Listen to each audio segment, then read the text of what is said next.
A 4:60-second timeout.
Her third, team fifth.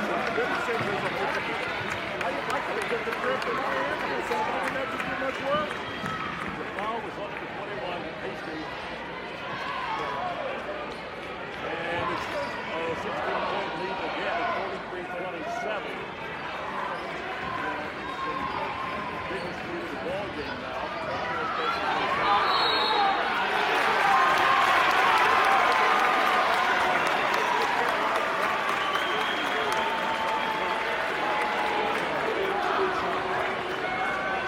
Cougar foul, number 10, Sydney Freeman, her third, team sixth.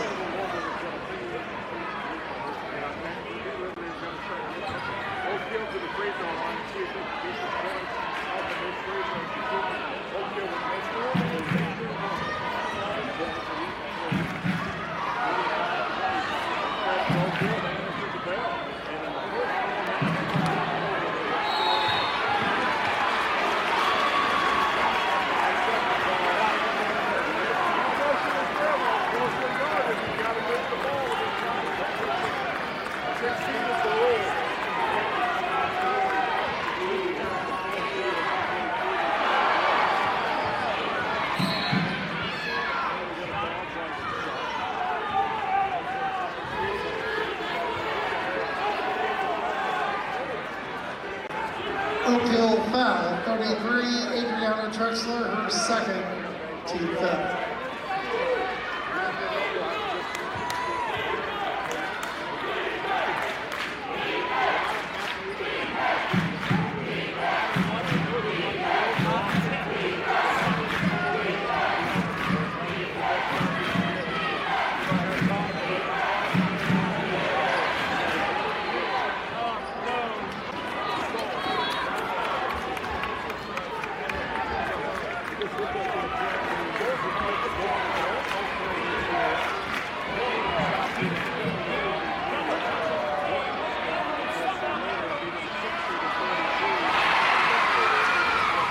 Rebound bucket. 10, 9, 8, 7, 6, 5, 4, 3, 2, 1.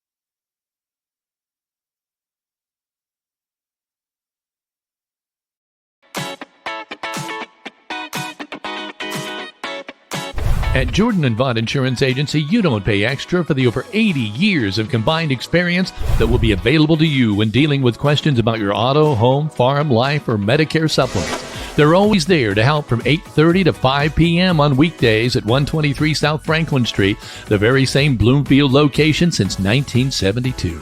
You may not realize the value of experience until you need it the most. Call Jordan and Vaught Insurance, your friends with experience, at 812-384-3535.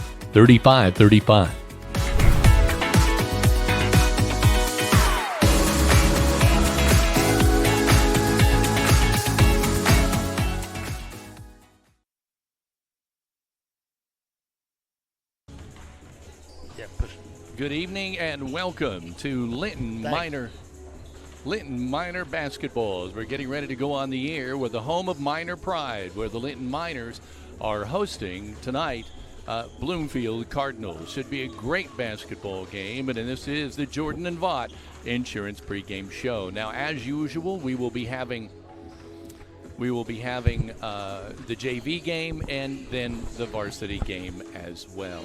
And I noticed that, you know what, I have audio only in one ear as well, but that'll work, just so we're all on the even keel here. I guess that's just the way it's going to be tonight. Well, we have a full lineup of announcers tonight, and we'll go ahead and do some introductions. We will be joined soon by Big D Dan Phillips on stats. We have Greg Elliott on color, Kevin Rader on play-by-play. We're happy to have Bill Reilly back with us. Keep going. Bill Reilly back with us on as videographer, and then we're going to be joined by two student assistants, Leah McKee as student reporter and Addy Walton as student photographer. Kevin? Yeah, and right now people are already beginning to file in, and of course that's not unusual for the junior varsity game, but Greg Elliott is here joining us again tonight, and as Heather pointed out, Big D is on his way. Greg, I think it's going to be a full house tonight. What do you think? Oh, yeah, definitely. You know, this is a big game on a normal year. Every year, Bloomfield-Linton, this is always a big game. It's always going to be packed, always going to have a good crowd, a lot of energy. But this year's kind of special. You've got Bloomfield, who's ranked number 2 in 1A, and you've got Linton ranked number 5 in 2A, and they just played a couple weeks ago and played a close game. Bloomfield wins that one by 3 up at the Classic there over break, and now here it comes. On top of that, I see the keg sitting over there on the score table, so it's a keg county keg game as well. So this is going to be fun tonight. This is going to be a really good game. This gives Linton fans a chance to see one of the best basketball players in 1A, and you might argue maybe one of the better ones across the state of Indiana in Blake Neal, averaging 31 points a ball game. And I believe when I talked to the coach earlier today, Matt Britton, he said he thought that led 1A. He might very well be the leading scorer in 1A. It does lead 1A. He's the second leading scorer in the state, all class, according to Max Preps. The Mullins kid up at Greenfield Central that's going to UConn is the only one that's above him. He's averaging about 34 a game. So the Neal kid is just a really, really good all-around ball player, and he will be a handful for the Miners tonight.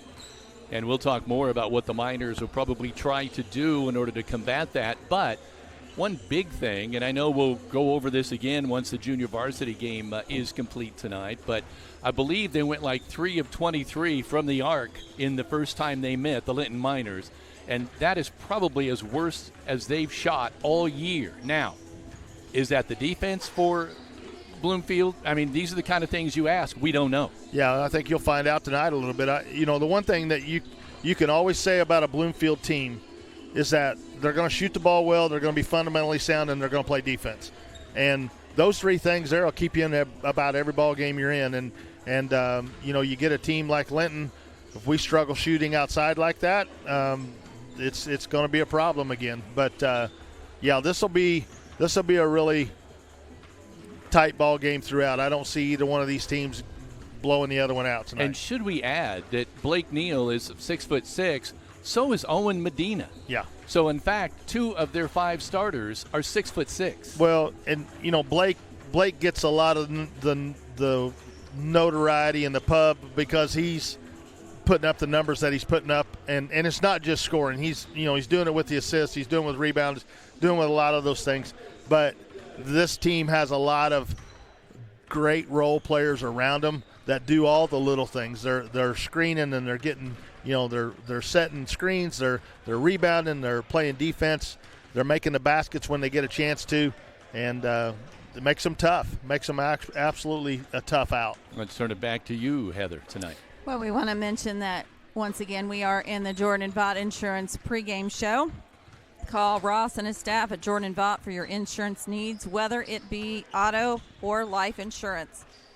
His friendly staff treats you like family, making sure you are covered. So please call 812-384-3535 today. We also should mention that tonight's three-point shot sponsor is Walton Funeral Service. Funeral pre-planning with dedication to professional, compassionate service, leaving kind memories since 1915. From one generation to the next, from one family to another, Todd and Cindy Walton are proud of their funeral home's heritage.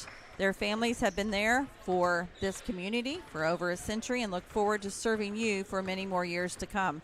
They are your lamp of hope when you need them most. Tonight's quarter sponsor is Key Associates of Linton, serving Greene and surrounding counties for over 30 years.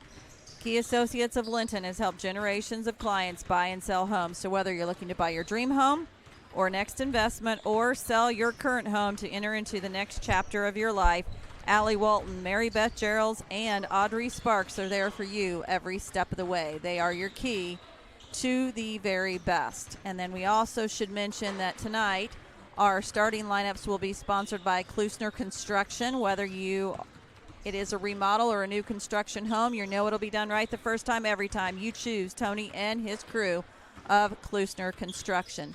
We also want to make sure that you stay tuned to the E2 Custom Creations post-game show tonight. At the very end of tonight's broadcast, E2 Custom Creations is now taking pre-orders for Mother's Day and 2025 graduations. They can help you create the perfect personalized gift for your special person by laser engraving on just about anything. If you have an idea or need help creating one, give them a call at 812-798-0174 or find them on Facebook at e2customcreations.com. And Kevin, we're going to take a really quick 45-second timeout to hear from one of our Minor Pride sponsors, Corey Motter with Century 21 Sheets. This is Raider Media Sports. Hello there, I'm Corey Motter with Century 21 Sheets. Are you a first-time home buyer and you just don't know where to start? Perhaps you're looking to downsize and you need to list a property and get top dollar. In any of those situations, you need a professional agent on your side. I have successfully opened doors for clients for over the last 4 years, and it is a complete pleasure of mine to be able to help them end one chapter and begin a new one. Navigating the real estate market can be complex, but with the right guidance, it doesn't have to be.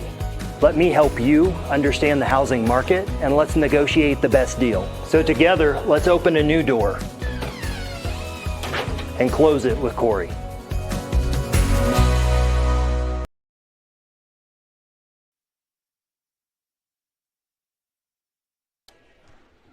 Welcome back again to a big night of basketball tonight as Bloomfield comes in to visit the Linton Miners. How big is it? Well, it's so big that I just had a first in my career to have someone who's supposed to be up here in the booth sending me pregame information on the phone because he's so excited he can't wait. Big D is pulling up in his car. He's going to be in momentarily, but Greg, it's that kind of night. He says he's loaded with information. Oh, I'm sure he is. He is the guru of all knowledge, Linton Minor athletics. He'll have all kinds of stats and stuff. He does a fantastic job, and I like it because I don't have to keep a scorebook tonight. No, you don't. You don't, exactly. And in fact, Heather, you might explain a little bit the change we've done with this scorebook as far as Big D. So you will see at the halftime and at the end of the game, we've created a graphic that goes up on the screen. It gives you free throw percentages as well as three-point shots, rebounds, offensive rebounds, etc. So we're excited to be able to input that and bring that to you new for our broadcast each night. As you obviously see scrolling in the top of the center screen, you'll see a number of those sponsors that signed on with us to be featured in pregame and halftime, and then you also see some of our live read sponsors as well.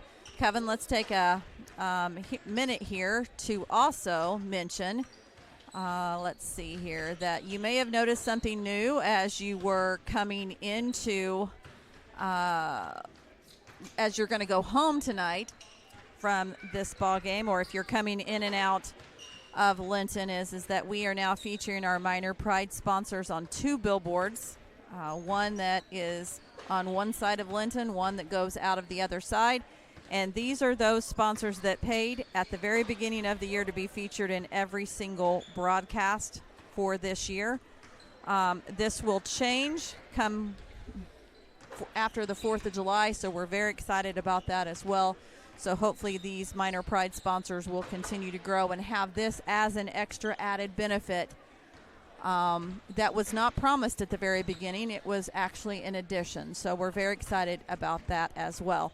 We should mention, too, that the next broadcast that we will have will be tomorrow night as we travel on the road to Bloomington North to follow the Lady Miners. So we're very excited about that as well. It'll be our 4th night of broadcasting. So we hope all of you can join us as well. Kevin? We should say, Big D, if you're listening, grab some programs when you come up. I cannot get out of this broadcast setup we have, and they've got programs down there now, so maybe we can have him pick up some extras and bring them up. I do have a roster, but I'd like to have the program from tonight. It is a game to watch tonight in high school basketball, and you always know when you watch your opponent's team warm up and they're slamming the basketball, you know you got something going. Well, I'm sitting here watching, when I played, if you touched the rim, you could jump. And I've watched about 10 different kids out here on both sides dunk the ball in warm-ups. Of course, it's a quite different game all the way around, but my goodness, can these kids get up. Boy, you talk about a different game. I remember 6'6" was definitely a pivot when I was a kid. Now you see 6'6" kids playing guard. Oh, yeah. You see 6'10" kids like in Rutgers last Yes. night playing guard. Yes. And shooting from beyond the arc and beautifully. Yeah. No, it's a whole different. They learned the whole. If you were a big guy, you were in the block, in the paint. That was your role. You were a center, and it's not that way. The game's evolved to the point where you don't really have those positions like you used to have. And if you can handle the ball and shoot, you're going to be on the floor. We should mention, too, that for those of you that are watching, you have 2 different options to be able to watch tonight's brawl game. Actually, 3. The first would be to come on down and be here in the stands to support your favorite team. But if you're unable to make it, or if you simply want to go back and rewatch up until 9 o'clock tomorrow night, which is when the broadcast will be taken down till the end of the season, you can visit us on the Indiana High School Athletic Association Champions Network at www.ihsaatv.org/Rader Media Sports, or our YouTube channel, youtube.com/@Radermedia.com. And the difference between the two is that YouTube is in real time. So by doing that, if you're sitting in the stands and you'd like to hear the play-by-play of the game, then you can pull it up on your YouTube. IHSAA is going to be the one we're going to always want to push out because we are an affiliate. However, it can be at times 30 to 45 seconds behind, and this is just due to regulations with all the games happening in the state. So you have those 2 options. We're going to take a really quick time out to hear a sponsor video that we have put together, intertwining some of the favorite moments from this ongoing season and last. But we hope that you will consider being a part of Rader Media Sports. Got to get it in the air. Shot up. That's a three-pointer. Jackson Miller calls the big shot. Bingo! Oh, my God. We thank those Rader Media Sports sponsors who make our broadcast free to view for those at home, abroad, and who watch on the replay. Whether you're a Minor Pride sponsor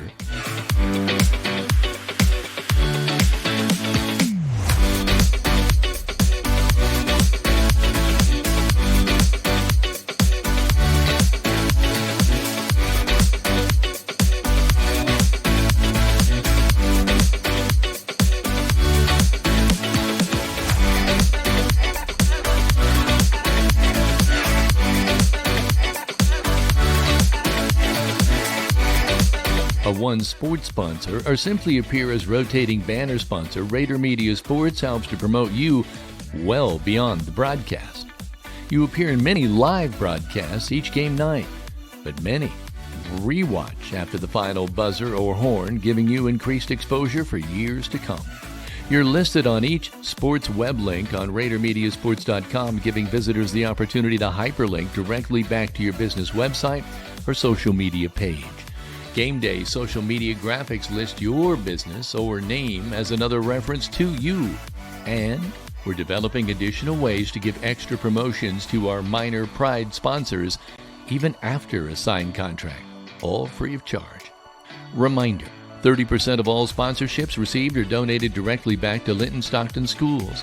The remainder is used for IHSAA fees, our Miners Broadcasting Student Club, scholarships, equipment, travel out of town, and even out-of-state games, and donated back to other causes within our community. Getting through, they break out in the open. Can they do it? Come on, Jesse. At the 50. Run, Jesse, run! Oh, yeah. 30, Go, buddy. 20, 10, 5. Touchdown! Oh, mama! So what are you waiting for? Sponsorships start as little as $100 a season, which includes regular and postseason play. Let us help get your business, organization, and family name before thousands through dedicated social media marketing.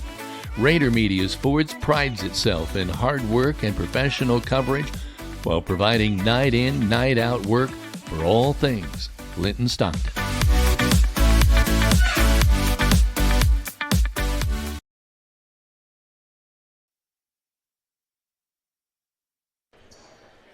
Welcome back. We're still about a little over 11 minutes yet from the tip-off of the junior varsity basketball game tonight, as Linton is hosting Bloomfield. We'll do as typical with Raider Media Sports, we'll do the JV game, and then we'll be able to watch the varsity game following that. Greg Elliott again with us tonight. Big D still on his way. And Greg, I want to mention something because I have to think, and I don't want to jinx them tonight, but in the times that I've watched the junior varsity boys, these guys can really play too. Yeah, and this will be a good JV game. Bloomfield's team is going to be, again, well coached, well rounded, a lot of shooters. You watch this JV team this year; they're continuing to get better. They've got some really nice players that because of depth maybe aren't getting as much minutes on the varsity, but you're gonna see them in this JV game. And I think that's what you're going to see here with the Miners as well, because there are some kids that aren't getting a lot of time on the varsity, but they're on the varsity, right? And will be playing JV tonight. Yeah, they'll be playing some. One thing about this varsity game tonight too, Kevin, is this is a big conference game here. One of the things about our conference this year, we're the 6th best conference in the state as far as the record goes, all classes. And so you look at what's going on here. I mean, Bloomfield and Linton are 2-0, but then you've got North Davies sitting there at 1-0. You've got North Central sitting there at 2-1. Clay City's not played, but Clay City's ranked number 1 in 1A, one spot above Bloomfield. I mean, this conference is stacked. So this is a big game. Coach Britton a little bit about that today, and he said he firmly believes that either Clay City or Bloomfield in 1A will probably win it all. There's the bad part about it is they're going to probably play early in the tournament because they're both going to be capable of doing that. You stay healthy, get hot toward the end of the season. They both have a chance to run the table without a doubt. It's amazing with all the talent right here because obviously Linton is 2A, but Linton's a good basketball team, only lost one game all year. And so you kind of start putting all this talent together in this area. And for a small rural area, there's some real talent. I mean, you got Bloomfield sitting there at, I think they're 8-2. You've got North Davies at 8-4. Linton's 9-1. You've got North Central 5-5, but they've beat some really good teams this year, so they're kind of a scary team to play because you're not exactly sure what you're going to get. And then you've got Clay City sitting there 9-1, and the other 3 teams, Shakamak, Eastern, and WRV, are only 1 or 2 games under 500. So this conference is really stacked top to bottom. and a lot of good conference games this year, and this is going to be one of the top ones. How interesting is it that obviously Coach Matt Britton is a former coach for Bloomfield, and in fact, an alum. Yeah, he's a former player. He was a heck of a player back in the day, and then obviously a great coach there. He took them to state finals game there in his tenure as coach there. So he certainly has a history there as well. Yep, a big history, and these two towns are really intertwined, Heather, in so many ways. In fact, you're a Bloomfield alum. I am. I actually graduated a few years ahead of Coach Britton. He lived next door to my best friend growing up, so you're not going to find a better coach than Matt Britton. And I know that he and the Bloomfield coach, Nate O'Neill, played quite a bit. Have been friends, have been on the same team. So this is, I'm sure, for both of them, been scheduled for on each other's calendar. And we should also mention today is Coach Britton's birthday. That's a good point. That's right. That's and exactly so right. that's another kind of added bonus as well. I know that there are going to be some special things happening tonight. The alumni band will be joining tonight's performance, so to speak, as far as Mr. Merrifield put out a kind of an event to say that they wanted this game to be the one that if you're a former alumni, you could come back and play with the band. So there's some really kind of unique stories because, as mentioned, Big D says, I could bring my trumpet and play. That's great. But we also have some students, I think, that are going to be playing along with some of their parents or some of their siblings. So that's kind of cool as well. And I think the band, we had the opportunity today to listen to them whenever we were at our minor broadcasting meetings today. We were able to hear the band. They sound phenomenal. He is working so hard to bring this band back, and I'm excited to be able to see it with the alumni as well. We're going to take a really quick couple minutes worth of timeouts here to hear again from a couple of our Minor Pride sponsors. This is Rader Media Sports. Good at a lot of things, like cheering on the Miners to victory. Indiana Farm Bureau insurance agent Jathan Wright is good at making sure your insurance needs are just right for you. That's why Jathan is here to help you work through any questions you might have about your auto, home, renters, business, and life insurance. Then you can get back to making sure the Miner fan section is louder than the other team. Talk to Jathan. Stop in or submit your information online and give him a call at 812-798-2615. Start with Indiana Farm Bureau Insurance and stop knocking on wood.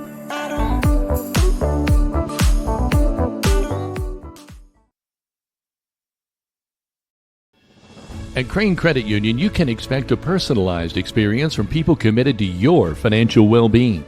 When you visit one of our 18 branches across southern and central Indiana, you will be greeted by our team that is committed to supporting your financial needs, dreams, and possibilities through all the stages of your life. From youth and teen accounts where it pays to get A's, to auto and personal loans that are processed completely within your local branch. Your local staff can assist you with mortgage and home equity needs, and when the time is right, we can help you with your IRA retirement accounts. We will be with you every step of the way. Crane Credit Union, building relationships since 1955.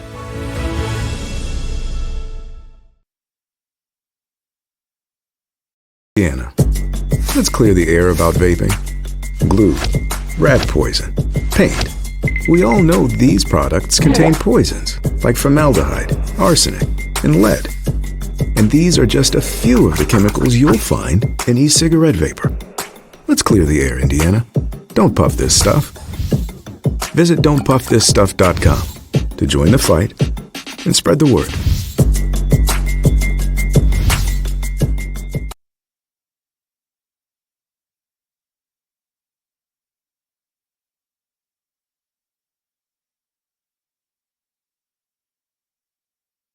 It starts well before the lights are turned on. The grill at the grill is fired up well before the front door is unlocked and the first customer ventures in.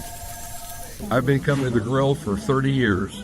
It's the best restaurant in Greene County. It's a Linton tradition that's lasted over 100 years and the same family for over the last 40. Open 7 days a week with carry out, and speaking of traditions, they have steak night every Friday and Saturday night. If you didn't stop by today, there's always tomorrow at the Grill in downtown Linton. Welcome back. About 3 minutes now before we start the junior varsity game. The Linton Miners hosting Bloomfield tonight. We're getting ready for the junior varsity tilt. Heather, was there something else you wanted to add?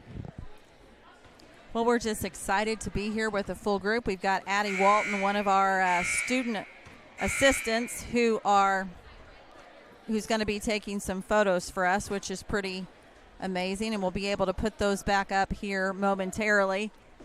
And we're going to have kind of, I think, a little bit of issues tonight with people just standing in our camera. So hopefully people at home can understand that this is going to be a good, well-packed gymnasium for two teams. And I'm seeing a lot of people that I went to school with across the court. A number of them have students that are here on the court playing. So we're very excited to be able to see them kind of in action here. So we want to let everyone know that if you are following at home, either on our Facebook page or on our YouTube page, please let us know that you're watching so we can give you a possible shout out on the air. And we'd like to say hello to Melody Thuis, who's watching from Home Sweet Home, as well as Lester Morrison. So thank you very much for tuning in tonight. We know that there's a number of others that are watching as well, especially on our YouTube station, as you have signed in tonight. So we are 1 minute and 42 seconds away from the JV tip. And once again, Big D Dan Phillips, Kevin Rader, Greg Elliott, Bill Reilly, and myself, as well as a couple of student assistants that are going to be joining us a little bit later as well. We're going to take another quick timeout to hear from one of our Minor Pride sponsors again. This is Team Ortho. You're listening to Raider Media Sports. 3 specialty clinics with 3 top-notch providers right here close to home. Greene County General Hospital's Team Ortho Foot and Ankle, and Surge Care are the area's go-tos when it comes to your care. Team Ortho is home to the county's only board-certified orthopedic surgeon, Dr. John Hammerstein. Dr. Matthew Parmenter is a board-certified foot and ankle surgeon with more than 35 years' experience. And board-certified general surgeon Dr. Cam Gabrielson is trained to diagnose a wide range of diseases that may require surgery. Team Ortho Foot and Ankle, and Surge Care, the trio you can trust. They're all part of the Greene County General Hospital family. Our family, caring for yours. Come back right now, just 20 seconds away from getting started with the festivities here of the junior varsity game. And just looking out, I don't know, you'd say it's about half full, Greg, right now? Probably about half full. And I always wondered in a game like this, when the gym gets packed, what the temperature was before they started and what it was at the end, because it's going to get warm in here.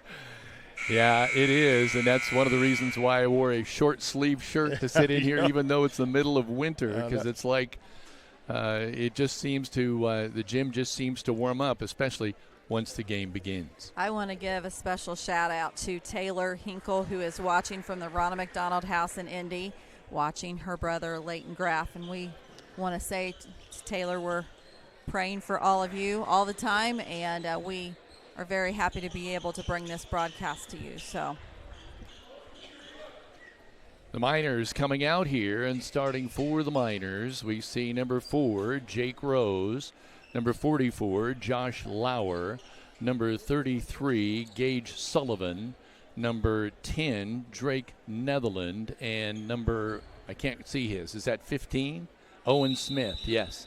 And now for Bloomfield, I see number 4, or nope, wrong. I see number, well, we get the numbers here as we're going here. Tyler Patterson with the ball. We have number 30 also. So on the right. Number 40? No, I have the wrong here. Number 10, Will Dowden. Number 30, Holden Wiseman. Did they score on that one? No. And I'm trying to get these down. Braxton Shields, number 4. Number 40, same Shorter. And the one on the far side, I don't have his number on the far right. Is that 24? I believe it's Brody Yake. It looks like. And I think that's the 5 starters for Bloomfield on the junior varsity. Lauer is going to go right to the cup off the glass. It's no good. Rebound pulled down by same Shorter. And Bloomfield is off and running. Whipping the ball around. Nice drive. Good feed. Shorter goes up, and his ball's blocked from behind by Jake Rose. The Miners coming the other way. Nice this is kind of what by Jake. This is what I'm talking about. It doesn't seem like a regular JV game, does it? No, it's going to be the tempo. Netherlands, Lauer shot on the left-hand side. Follows his shot. Wants to get it up again. No good. Rebound is pulled down by Wiseman. And we're coming the other way. Wiseman from a tray. Yes. Nice shot by number 30, Holden Wiseman. And that is a Walton Funeral Service 3-point shot. Miners, Netherlands working to the right side to Owen Smith. Smith backs out, goes to Jake Rose. Jake kicks it out, Netherlands jumper. Whoa, way long, no good. But the rebound is opportunistic. Great put up by Josh Lauer. It's now 3-2. Bloomfield still on top. Junior varsity action just underway on Rader Media Sports. Welcome. Glad to have all of you. There's a little bunny out there by Shorter off the glass. Gives him a 5-2 advantage. Dowden did a good job of breaking into the lane there and just broke it down. Got his hand on that ball there. Nice hustle by Lauer to get that one back. Into Jake Rose. He kicks it out. Shot up. No good off the back iron there by the Miners. Gage Sullivan. And we're coming the other way. Bloomfield off and running. Shields tries to take it coast to coast. He will not. He lands out of bounds. Miners coming the other way. Netherlands. To Jake Rose. Around the screen. He backs it off a little bit. Jake got cut off. Lauer, right side. Owen Smith. Jake Rose. Out to Netherlands. Miners setting up the offense. Bloomfield bench likes what they're seeing defensively here. They cut off Netherlands. Bounce pass back to Lauer. Man wide open underneath, or to Sullivan. But there's a shot for Owen Smith on the baseline. No good. The Miners having some trouble early here. This tempo is way up here. 5-2. Shot up inside by Shields. No good. Rebound pulled down by Shorter. He kicks it back out to Shields. Left elbow now in the lane. Kicks it out. Yake, baseline, right side. Back to Shields. Hands it off to Wiseman. Wants to take it off the glass. No good. Shorter tries to knock the ball out. Tries to tip it in order to make a play. Could not. He knocked it out of bounds. Minor ball. Bloomfield's doing a good job of hedging out on those ball screens up top and really taking that away. We need to look and see if we can pick and roll that just a little bit. Miners working on it. Boy, get tied up. Now they're trying to get it underneath there. Get it to Jake Rose. Good save by Owen Smith. He wants the ball back. He's not going to get it. Jake Rose is taking it out. Are they in a 2-3 zone? Craig? There's a nice shot by Gage Sullivan. That's a nice tray for Gage. A Walton Funeral Service 3-pointer for him. And that makes it a 5-5 ball game. Boy, there's a ball that got out of hand. Nice deflection by Rose. Bounce pass in the top. Interesting thing about this game, you guys, is these kids probably know each other and play against each other a lot over the years, right? Without a doubt. They're competing in every sport. These two teams go up, plus summer ball. And Jake Rose off the back iron. Rebound pulled out by Shorter. They're off and running. Dowden kicks it back. Wiseman takes it. No good. Ball's going to go out of bounds. That's second time he had a good look there again. That's the second time we've lost him in transition. He's trailing down the floor. Kind of get lost in who we're picking up and left him wide open. He had a good look at it. Hit the first one. So. Leighton Graff and Bo Busenberg have now checked into the game. Miners coming across the timeline. Lauer working on the right side to Gage Sullivan. Gage to Owen Smith. They want to go into Lauer. No good. They're still trying. Jake Rose moving around, trying to come up. Sets a screen. Lauer comes up high. Takes the ball. I mistimed buzzer there or something. What happened? Something going on. Was the clock off? They've got a question. They're calling the referees over there. Big D, are you wired in? I am. Oh, here. Why am I not hearing you? I don't know. There.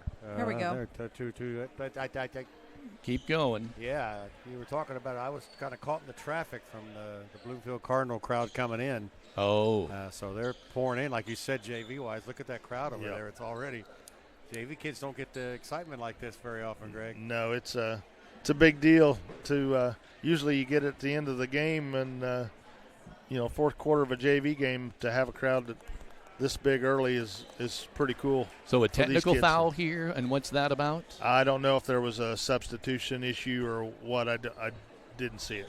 Gage Sullivan stepping up to the line. You got to wonder, Greg, when they're going to just have a little scanner when a kid walks by, you just scan him and he's in the game and out of the game. Yep. They probably not as far away from that as we think we are. I joke, but it's probably coming. Yeah. I also heard that in Illinois in a couple of years they're going to the shot clock now. Yeah. So I wonder when Indiana's going to join that parade. Yeah, I'm not crazy about the shot clock in high school ball. I like the fact that you can pull the ball out, force the team to come out of it. And I mean, Jack Butcher made a career off that at Lagodi and Owen Smith eyed the three, decided against it. Hits it out to Lauer. We're at 1:43 remaining in the first quarter. Gage Sullivan kicks it out. Lauer will take the tray from the right-hand side off the back iron. No good. Rebound fought for by Owen Smith, but he just couldn't quite bring it in before he stepped out of bounds. Miners had some good looks. They're just not going down right now. 6-5, Miners on top. 1:32 remaining in the first quarter. We're listening to Rader Media Sports. It's Bloomfield and Linton tonight in the junior varsity contest right now. Working on the right side.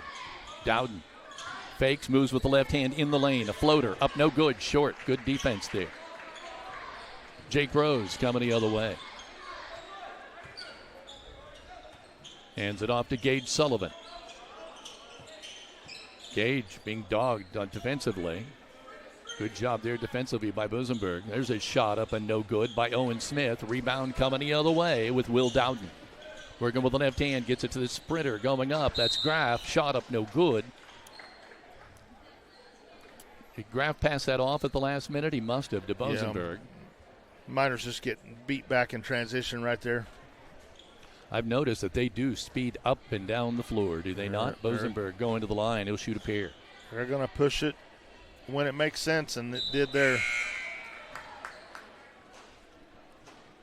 Some substitutions here. We have number 40 coming in, Ian Motter. Second free throw up for Busenberg is good. It's his first point of the game. And makes it a tie game at 6-6 with 45 ticks remaining in the first quarter. Owen Smith walking it up across the timeline. Jake Rose, right side. Little shake and bake, and decides against it. Kingston Crane with the ball now on the left side to Owen Smith. Sullivan trying to work for a shot here, and he can't. Great defense there once again, and now they call timeout. The Linton Miners want to talk about it with 20 seconds remaining here in the first quarter. It's 6-6. This is Rader Media Sports. Correll's LP Gas has quite a story to tell. A locally owned operation for 78 years offering residential and agricultural propane in 6 counties. They also fill camper, motorhome, and gas grill cylinders. Correll's LP Gas, located at Highway 54 in Linton. Check them out on Facebook or by phone at 812-847-4076.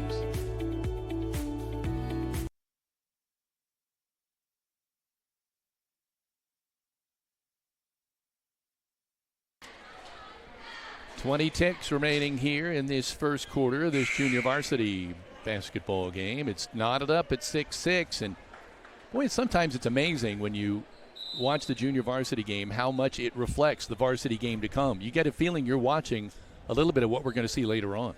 They're going to play the same way. It's just a continuity that's in the programs, not just Bloomfield, but the good programs. You're going to see that. You go down and watch a junior high game between these two, you'll see the same type of things. They're just both going to play really, really hard. Kingston Crane wants to go inside. There's a nice reverse layup put up by Gage Sullivan. 6 points for Gage, and now it's 8-6, 3, 2, 1. Shot at the buzzer, no good. Did they call a foul? With 1 second left in the first quarter, and I believe Sam Shorter will be going to the line. He should get a pair. Miners with an 8-6 advantage right now, but Sam Shorter, 6'1" sophomore, trying to do something about it. He has 2 so far, misses that one off the back iron.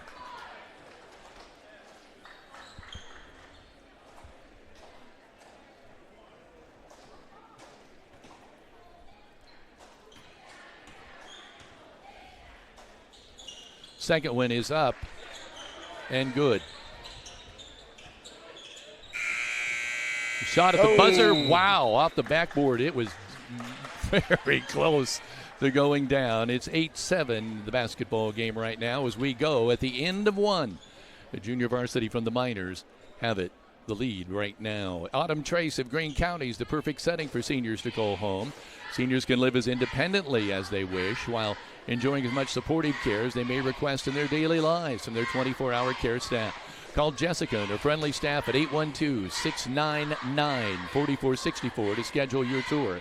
Come and find out why so many of your friends and neighbors have already picked Autumn Trace as their choice to age in place.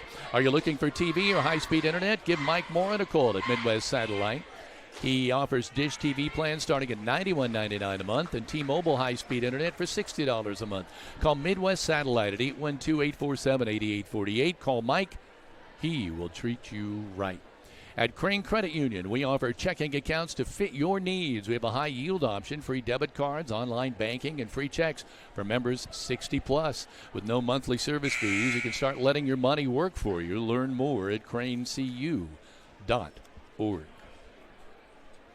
Oh, I'm sorry. Is your family protected? Contact Indiana Farm Bureau Insurance, Alicia Cornelius, to discuss your auto, home, farm, life, or business needs. It's not just about protecting my family, she says. Let me help protect yours, too. Proudly serving Indiana. Call 812-582-8941 to speak with Alicia, one agent for all of your insurance needs.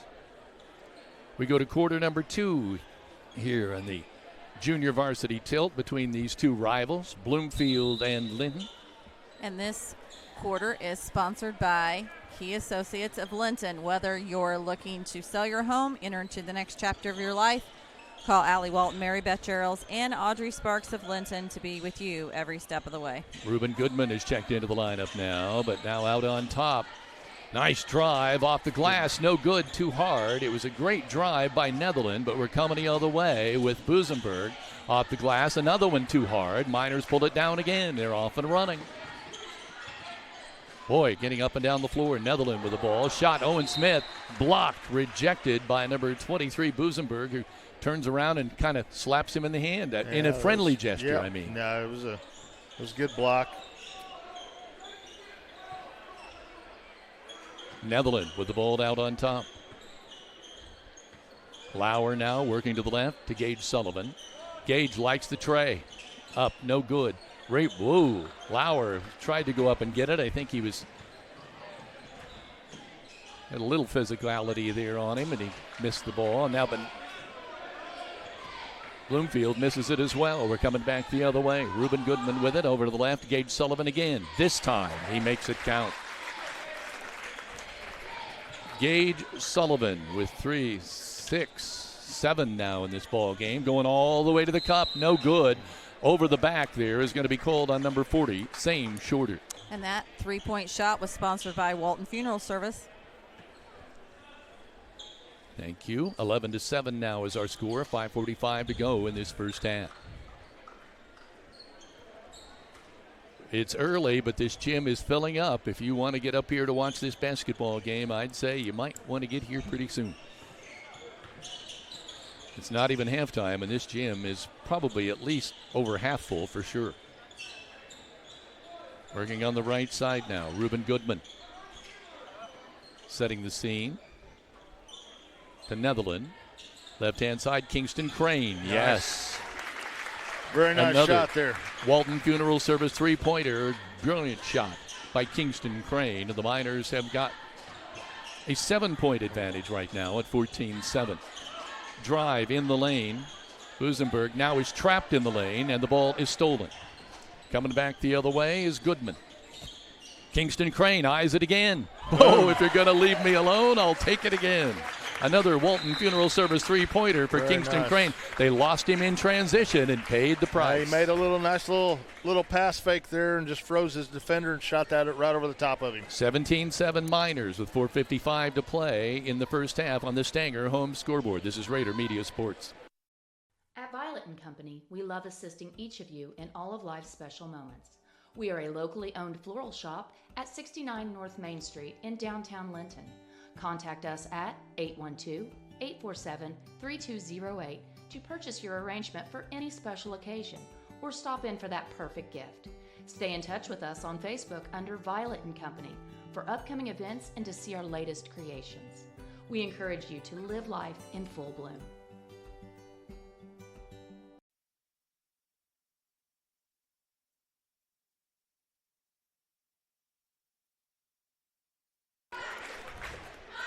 .455 to play here in this first half as the Miners have, well, what started out as a back-and-forth struggle has turned into a 17-7 advantage, but that can disappear quickly in a game like this. Bloomfield's not scored this quarter. 9 points for the Miners.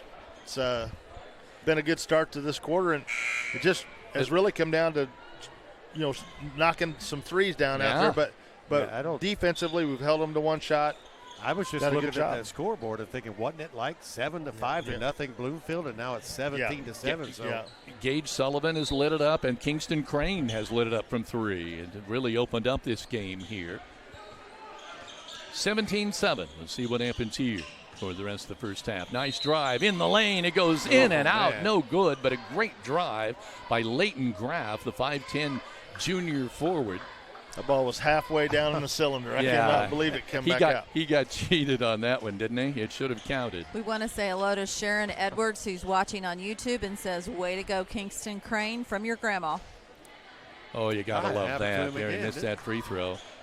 There, let's see, 1, 2, 3, 4. 1 of 4, 2 of 4 now on the free throw line. Second one as good as gold. True blue for Leighton Graff.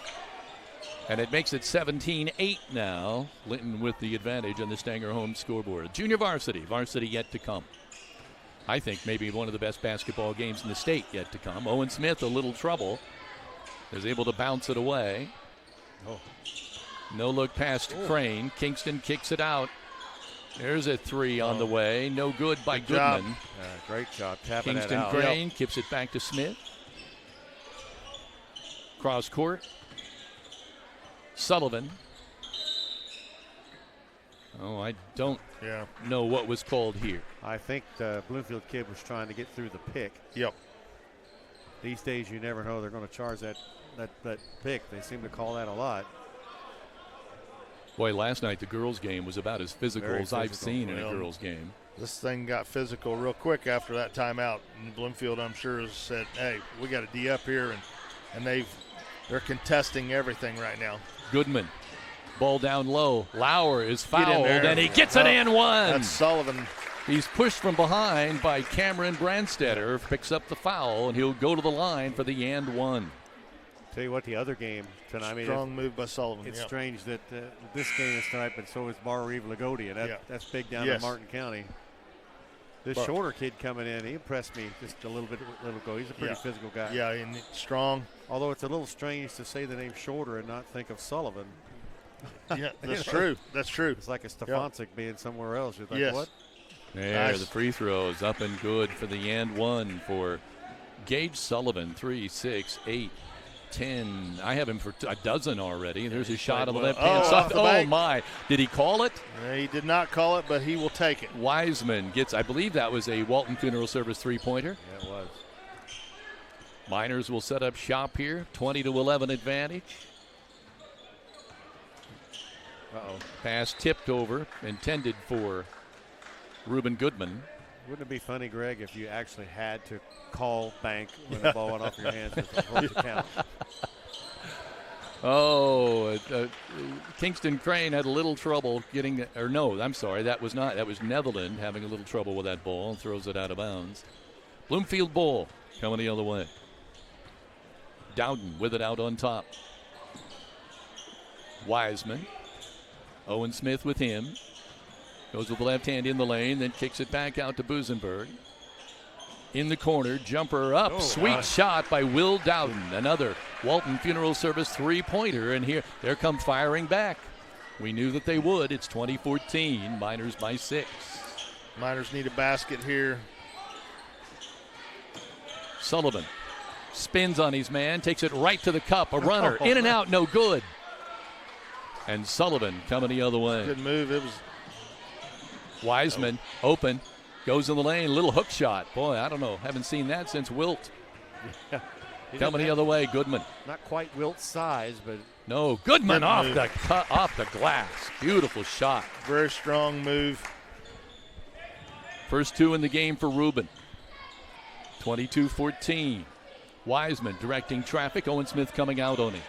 Wants to go around the screen, now gives it back to Shorter, off the glass, no good. And they're going to call a foul on Gage Sullivan. Just a great pick and roll there, and nice bounce pass in. Very, very athletic. A lot of athletic players out there, moving with control. Yeah. There's not a lot of out of control like you see a lot of times in JV ball games. I just have to believe you're not going to see many JV contests with this much talent on the floor. No, this is two solid teams here. And a lot of Same missed that first free throw. I'm sorry. Yeah, a lot of that has to do with their practice against that varsity every day. Every day. Yep. I heard you guys talking about the offenses being similar, and of course, that's a sign of a good program when you run it top to bottom. Yes. Like that. Yeah. He gets the shooter's roll on the second one. That's the fourth point now for Shorter. This is important 2 minutes here for both teams. Miners maintain the lead, maybe stretch it out. It's what they're looking for here. Goodman saw an opening, wants to go right to the cup. Reverse layup, no good. Rebound is pulled out of there by Busenberg, and they're coming the other way. Stop ball here. Wiseman wants to go around his man Crane, can't. Kicks it back out to Dowden. Once again to Busenberg, he likes it. Up, no good. Rebound, Gage Sullivan. To Netherland, and we have a timeout. Timeout Linton, 1:49 to play in the first half. 22-15 in the Stanger home scoreboard. The Miners leading Bloomfield. This is Rader Media Sports. Linton Sporting Goods has been serving Linton and surrounding areas with quality sporting goods and screen printing for over 25 years. He also specializes in embroidery and team sales, located at Highway 54 West in Linton. Stop by and visit this family and locally owned shop today. If you need an Evolution golf cart, Gaither Power Sports is the place for you. Prices starting at $69.95. Come with an 8-year battery warranty and 0% financing for 36 months. Available at Gaither Power Sports is also your Aventon e-bike dealer. Gaither Power Sports and Trailer Sales, located at State Road 54, just west of Linton, in business since 2003. One of the things you've noticed in this first half, both teams, it's been really clean. Not been a lot of turnovers, certainly not a lot of traveling, just a good defensive game, been a few fouls, but it's been well played first half. It really has. I think that goes back to reflects a little bit back on what I'd said, Greg, on the talent that you have on the floor. It's that, and again, it's an expectation both these programs have that we're going to do things a certain way, and it's coached that way. It's ingrained in the culture of both programs, and it shows on the floor. Netherland working on the left side to Sullivan. He's getting tied up there and fights his way out of it to Lauer, back to Netherland. A minute and a half before the intermission. Sullivan, like the tray, good defense by Shorter. Kick over on the right side by Goodman. Packs it up, gets it to Netherland. He drives and then kicks the ball out of bounds. They're going to say, though, it's off Bloomfield. You know, I just couldn't help. I noticed a couple little tykes across the way wearing Cardinal hats, red and white pants, doing the whole thing. You love seeing that. Oh, yeah. Oh, yeah. Here's the inbound. Sullivan wants to take it, takes the shot. Lauer gets the rebound and can't put it back up. I think he was getting pushed from behind. They're fouling Wiseman there, I think. Yeah, it'll be on the floor. It wasn't in the act of shooting. So they'll inbound. So we're down to 1:09 now before the intermission. 22-15 Miners and the Stanger home scoreboard. There's the inbound. And he stepped out of bounds. Tough inbounds play there. Kingston Crane tried to make the best of the bad situation and could not. Bloomfield will inbound from the side.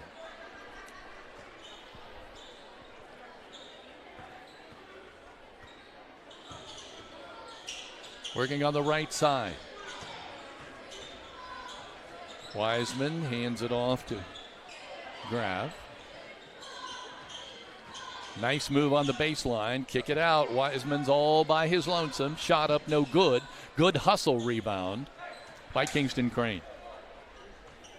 Netherland, the ball in hand and 40 seconds on the clock. Clock running.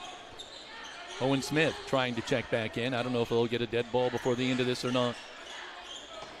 Right side. Sullivan. That's a dagger there. No, I'm telling you, I know the coach for putting up one finger for one shot. Yeah. I don't think that was one of those. Don't do it. Oh, that was great. Walton Funeral Service three-pointer. Shorter underneath. Shot no good. Rebound pulled down by the Miners. Are going to get another shot. 10. 9. 8. 7. 6. It'll be Bloomfield. 5. 4. 3. 2. 1. Weaving his way around. Shot up. Oh, no good. Leighton Graf tried to make the best of a bad situation there, weaving around, but to no avail. It's a 10-point advantage for the Miners on the Stanger home scoreboard at intermission. 25-15, the Miners leading Bloomfield. It's halftime. This is Raider Media Sports.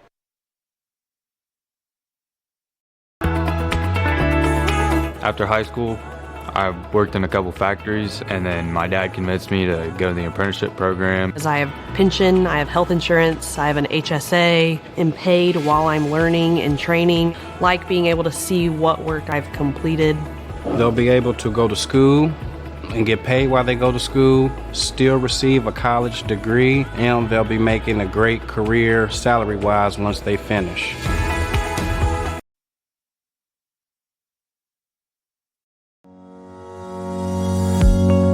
Is your family protected? Contact me, Alicia Cornelius, your Indiana Farm Bureau insurance agent, to discuss your home, auto, farm, life, or business needs. It's not just about protecting my family. Let me help protect yours too. Proudly serving Indiana, call to speak with me, Alicia Cornelius, one agent for all your insurance needs.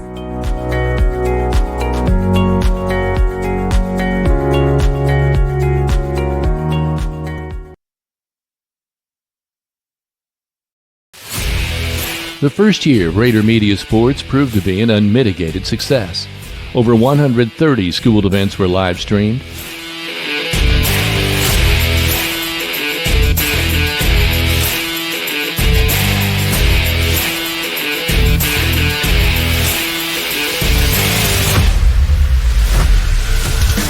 Over $13,000 in sponsorship money was donated back to the school in thanks to our sponsors for their willingness to invest in Raider Media Sports and the students of Linton-Stockton School Corporation. We contracted to live stream football and basketball, but elected to go the extra mile to include volleyball, baseball, and softball as well.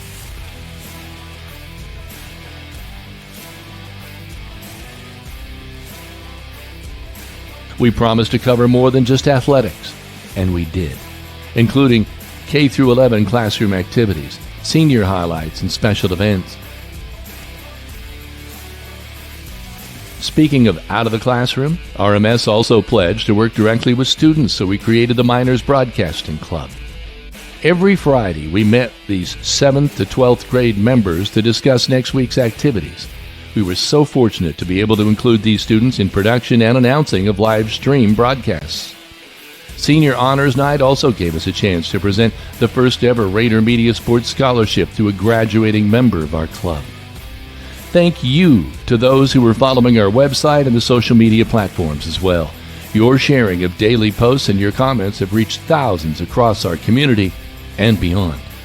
Rader Media Sports offered an opportunity. The Linton-Stockton School Board endorsed it, and our sponsors made it a reality.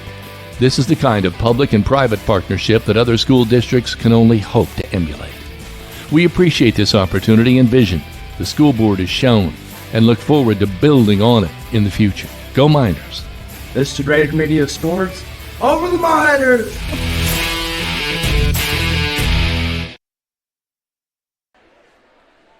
Welcome back. It's halftime of the junior varsity game as the Linton Miners hosting the Bloomfield Cardinals, and it's 25-15 at this intermission break on the Stanger home scoreboard. Let's go over the scoring first of all for Linton-Stockton.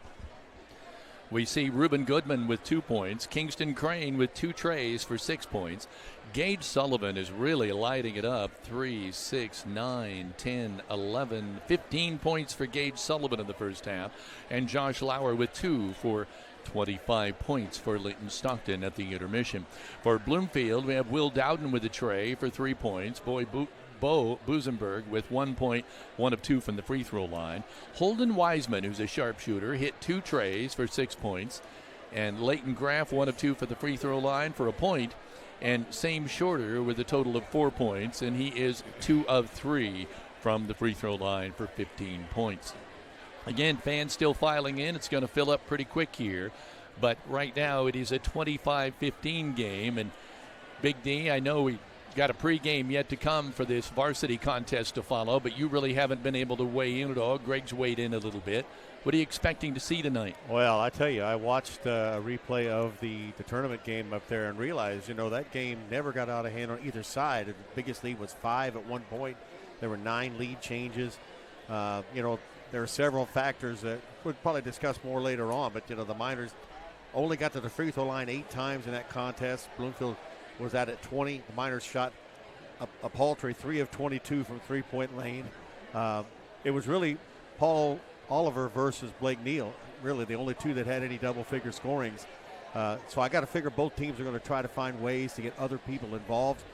They're without their big man, number 41, Abner. They were out without him anyway. He tore Achilles. Did Bloomfield just play a zone in that game, or what did they do? We did most of our damage on the inside. I mean, they But were they in a zone defense? That's what I'm wondering. I can't. They switched their defense, it seemed like, almost every other time down the court. Okay. But, Greg, you know as a shooter, it starts to get in your head just a tad bit when they just don't fall.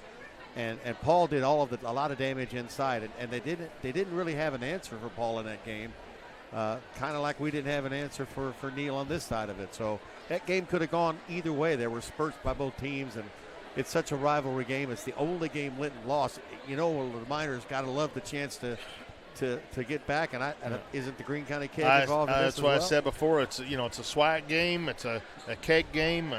There's a whole lot, and it's a rivalry game. It's Bloomfield Linton. So it's going to be a lot on the line and a little extra energy from everybody. But you're right. I mean, when you start looking at a player like Neal, a player like Oliver, you're not going to completely stop them. But if you can slow them down, if you can contain them and not let them go off on you, then it puts some pressure on some of your other players to find that. They sort of did it when I started going quarter by quarter. Yeah. One quarter they kind of shut Neal down. He had no points in the second quarter, and it forced somebody else to step up. Yep. Unfortunately, the kid like Owen Medina, he's kind of those grapplers that seems to get around and the ball kind of gets to him. So, and we have those too. It's just one of those games that could have gone either way. And I know you played several of them. Greene County, Bloomfield, and Linton. That's always the East versus West. It's always a battle. I know you played in your fair share, but when I played, unfortunately, we weren't that good. But you guys were a good team. We I can remember playing in the old Bloomfield gym where they're hanging over their balcony, looking down. It was just a different atmosphere to play in that gym, and you had about 3 feet on the end of the end line. You're charging the rim. Usually meant you were face first into the concrete. Yeah. Big D, how interesting is it that we have probably the leading scorer of 1A statewide here in this gymnasium tonight? He was a monster. I mean, the next games they played after that, he was unstoppable. Northview. And then the championship game, I mean, he was a one-man wrecking crew. It's a pleasure to watch him, and the sad thing is he's just a junior, so he's got a whole nother year to go, and, of course, most of the minors are juniors as well. Coach Britton told me today, he said he is the real deal. Yeah. He said he is really good.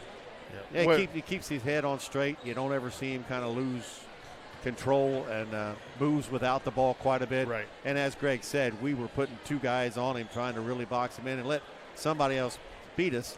And for them, I think I'm trying to think of who it was that had 8 points. Ingram, 9, and he's the one who's filling in for the other guy that got hurt. He kind of stepped up, hit a couple of threes. We'll try to sneak in one more break here before we get started in this one. You are listening to Rader Media Sports.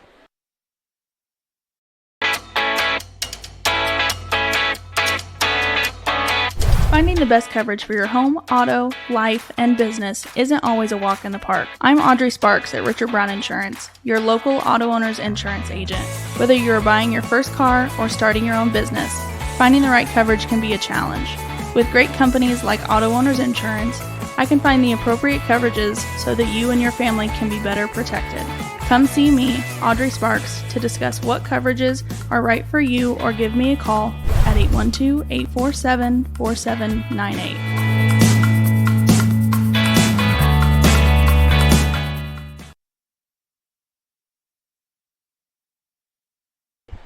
Welcome back. We're just seconds away from the start of this second half of this junior varsity contest. We want to welcome a guy who's been silent over here. Bill Reilly is joining us, photographer extraordinaire, is here joining us once again. He shot a lot of football with us, and fortunately he had a little time off tonight, was able to come join us for this ball game. And Bill, I think you're going to be rewarded. There's going to be some good basketball played. You get a dose of it here already in the junior varsity, how good these kids are. I didn't even know he was down there. He's so far down there now, I see him. How you doing, Bill? How you guys? He's quiet man down there. We should mention that this quarter is sponsored by Key Associates. Call Allie Walton, Mary Beth Geralds, and Audrey Sparks of Linton today. He's probably thankful he's not working at WTHI right now. Yeah, well, that's another story. Here, Dowden with the ball at the top, working on the left-hand side to Shields. Miners try to go inside to Shorter. He wants to see if he can go over Lauer. Lauer just rejects it. He'll have none of that. Working to the right side, Dowden. Oh, back to him again. He had Wiseman over there. Got it back to Wiseman. A little floater. Left it too short. Shorter bangs the ball out of bounds, and it'll be Linton basketball. Played man first half mostly, and they come out there in a little 1-2-2. And nice statement by Lauer, though, shoving it right back out. Yep, it was big block.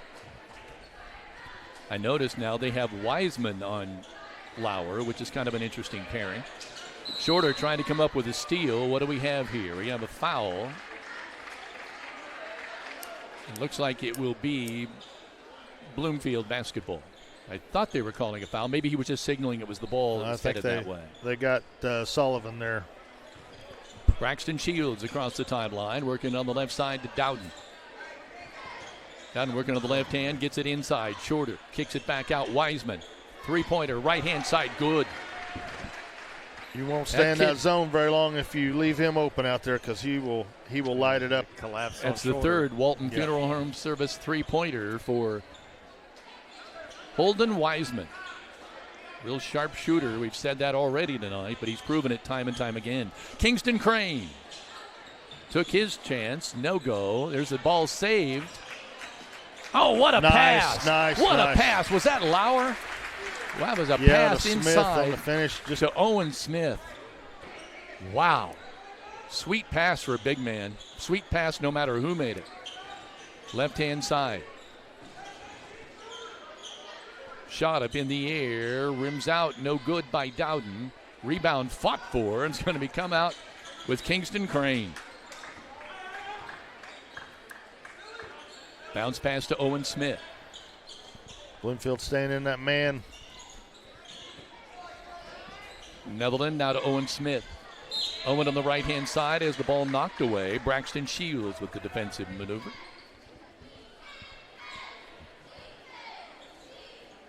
Smith. Looking. Ball almost stolen. They're having problems on that inbound. There's a pass to Smith. He will not take the shot. Gage Sullivan gets it to Owen Smith and back to Netherland. Drake eyes the offense.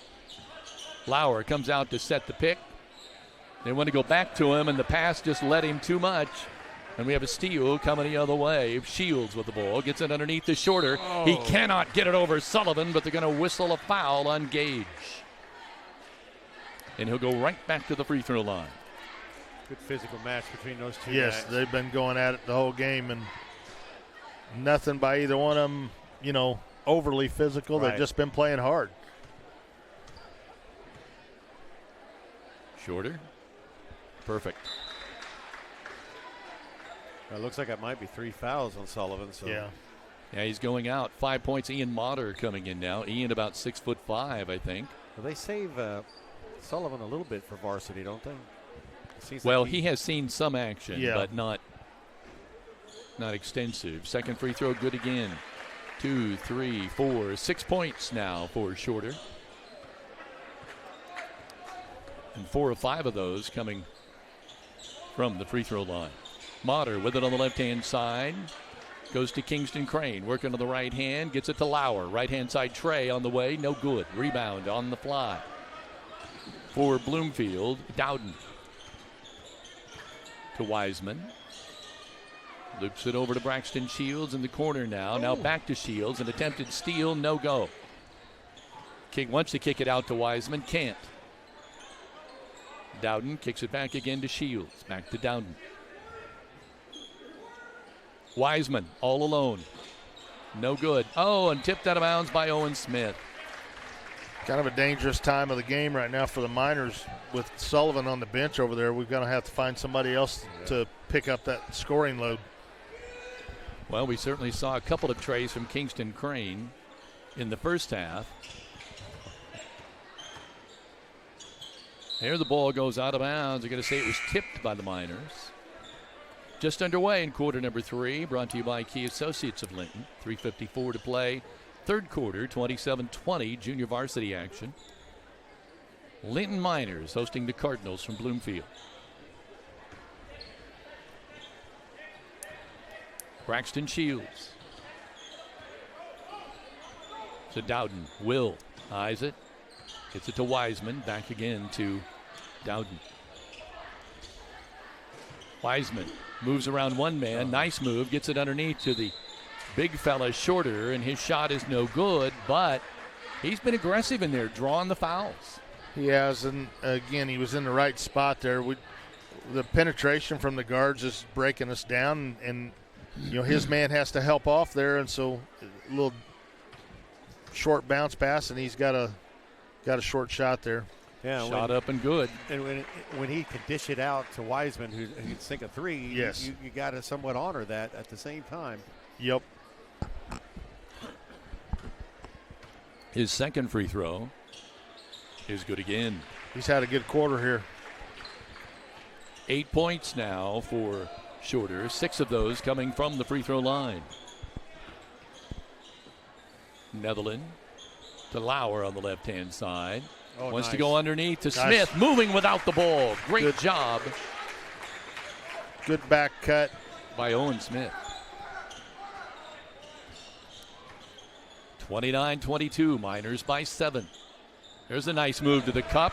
Soft bounce off the soft bank off the glass for Will Dowden. He has 5. That was some visions of Greg Elliott right there. He did it a little better than I did, but I'll tell you what, you've got to stop the penetration. That penetration, yeah. And he's taking it kind of upon himself to try to break that down a little bit. Lauer to Kingston Crane.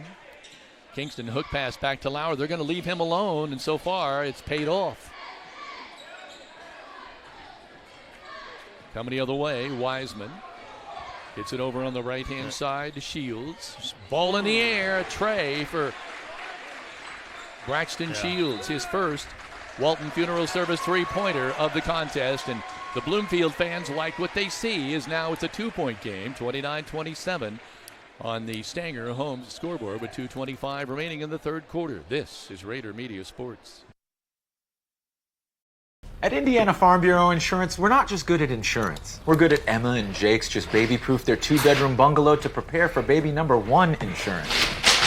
We're good at Madeline and Chance's just gave in and became minivan people to make room for baby number 2 insurance. And we're good at Gabby and Nate's just moved to a house with a bigger backyard to welcome fur baby number 3 insurance. Start with Indiana Farm Bureau Insurance and stop knocking on wood.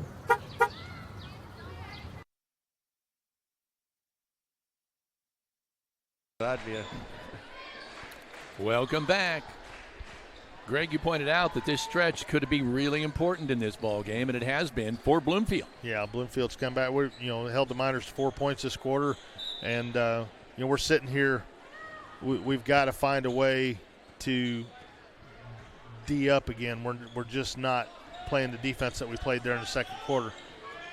Owen Smith eyed it but did not pull the trigger. Seems to coincide with Sullivan being on the bench with 3 fouls, too. Yeah.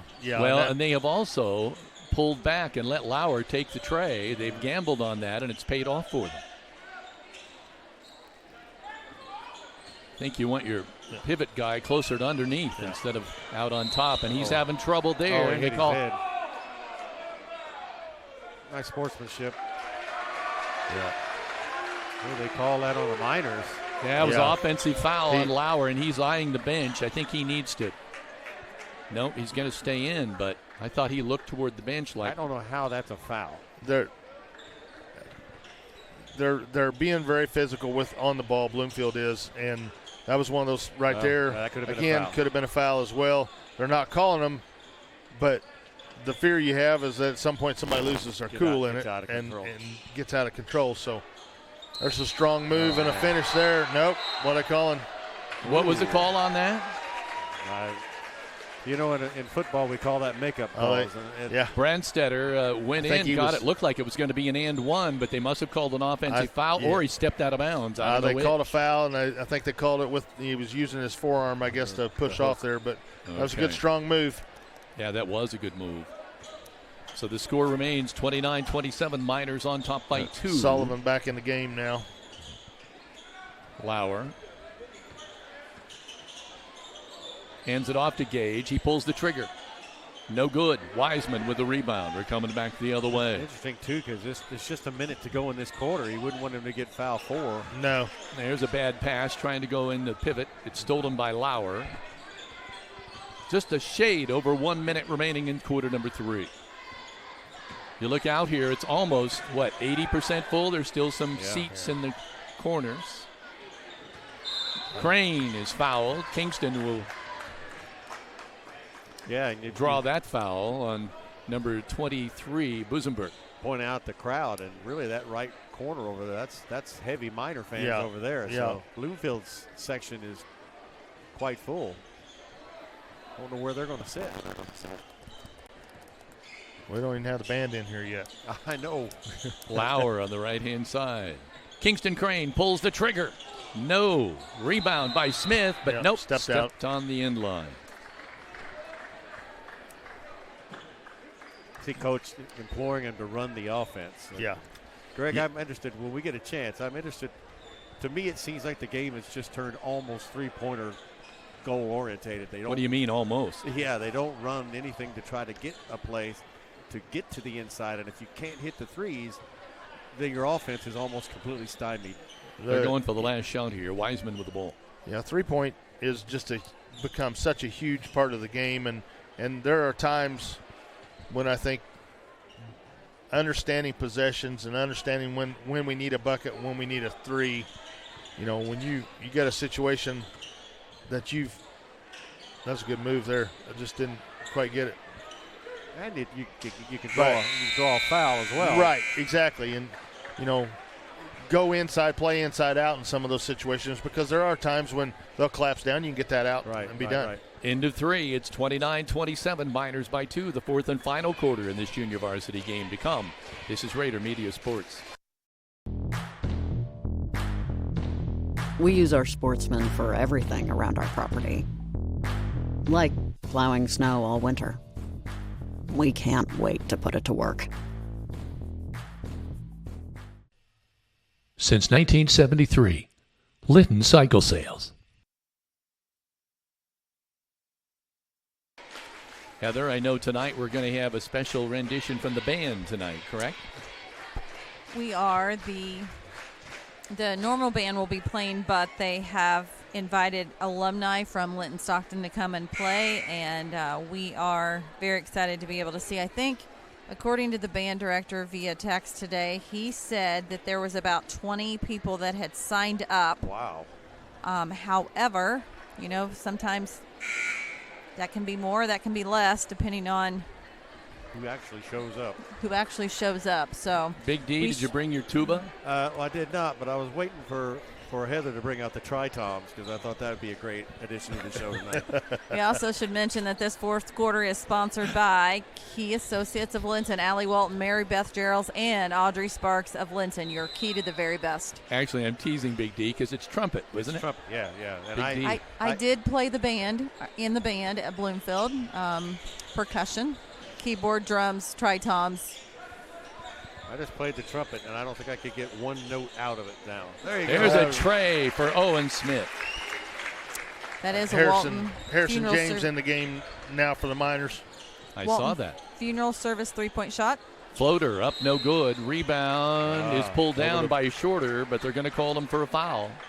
I'm noticing over along the wall, the famous Steve Brett is in the house. He was a coach for a long time. He was actually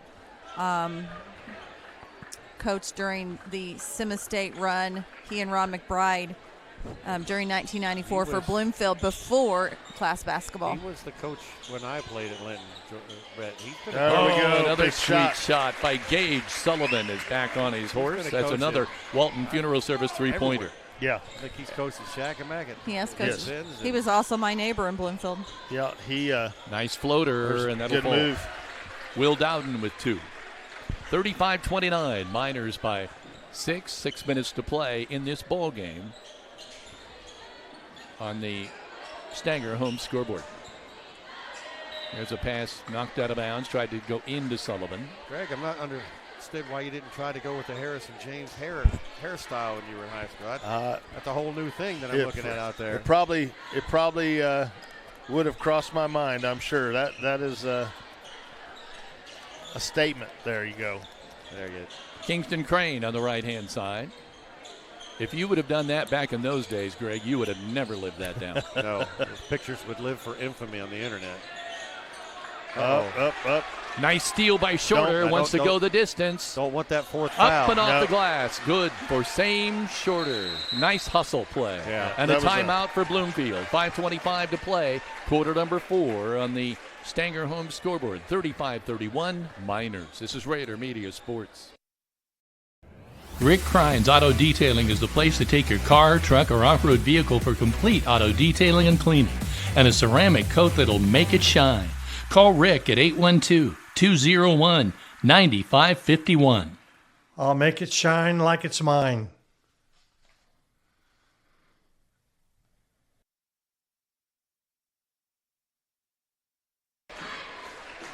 Welcome back. Cheerleaders for Linton out at center court. Just 5:25 remaining in this junior varsity game. Miners currently leading by 4, 35-31.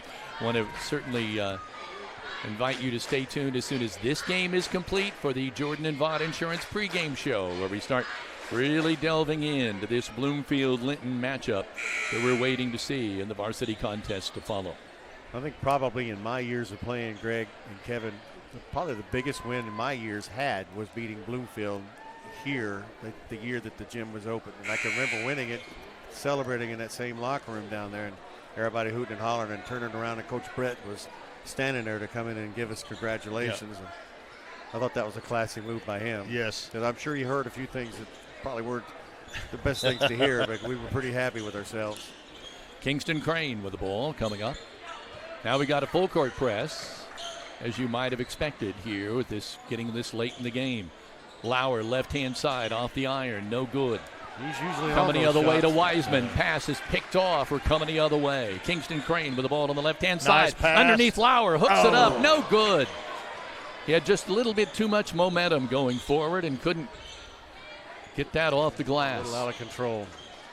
Oh, there's a foul and it on goes Lauer, in. and he gets it to count. Braxton Shields with the and one and the fist pump. And that'll be a foul on Lauer. How many is that on? Looks like three Three on on the board. him. Well, I don't know if they've updated that yet. Sometimes it looks like it is 3. Okay. Harrison James checking back out. Drake Netherland has come back in. It's hard to explain what it feels like. You get that ball underneath and you just feel like somebody's right on you, and he had all the time to put that up and in. Missed the shot, but the rebound is on the back of poor number 23, Busenberg. He didn't know it. Kingston Crane with it, wants to one-on-one with Wiseman. Pulls up, wise move, gets it out on top. Netherland. Drake, a little fake and bake, and then there's the steal by Shorter, and it goes out of bounds. Great anticipation and athleticism by him. Yeah, he's big man. Got around Gage 2 or 3 times and deflected that ball there. We've got to be careful throwing that pass in. Yeah, Shorter's a Go good hard athlete. up to the basket. Great move by Kingston Crane, and he was fouled, but nothing called. And now Lauer gets the shot, and he is fouled. He's helped up by Shorter, even though Shorter didn't foul him. It was like those two big men have respect. They've been getting pounded. I thought Kingston got hammered pretty good there. Yeah, and, he did. And no call. Lauer will step to the line. Josh will shoot a pair. 35-33. Miners leading, but only by 2. 4:30 to play here. Nice shot. Hits it. Free throws are going to be big coming down the end of this one.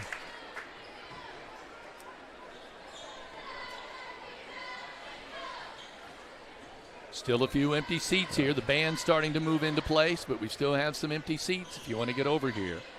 Great basketball to come. That shot up, no good. Shorter pulls down the rebound. Miners with a 3-point edge, 36-33 on the Stanger Home scoreboard. With it on the right side, or left side is Dowden. Left all alone is Wiseman. He had thought about it too much. Usually he goes right up. He paused on that one.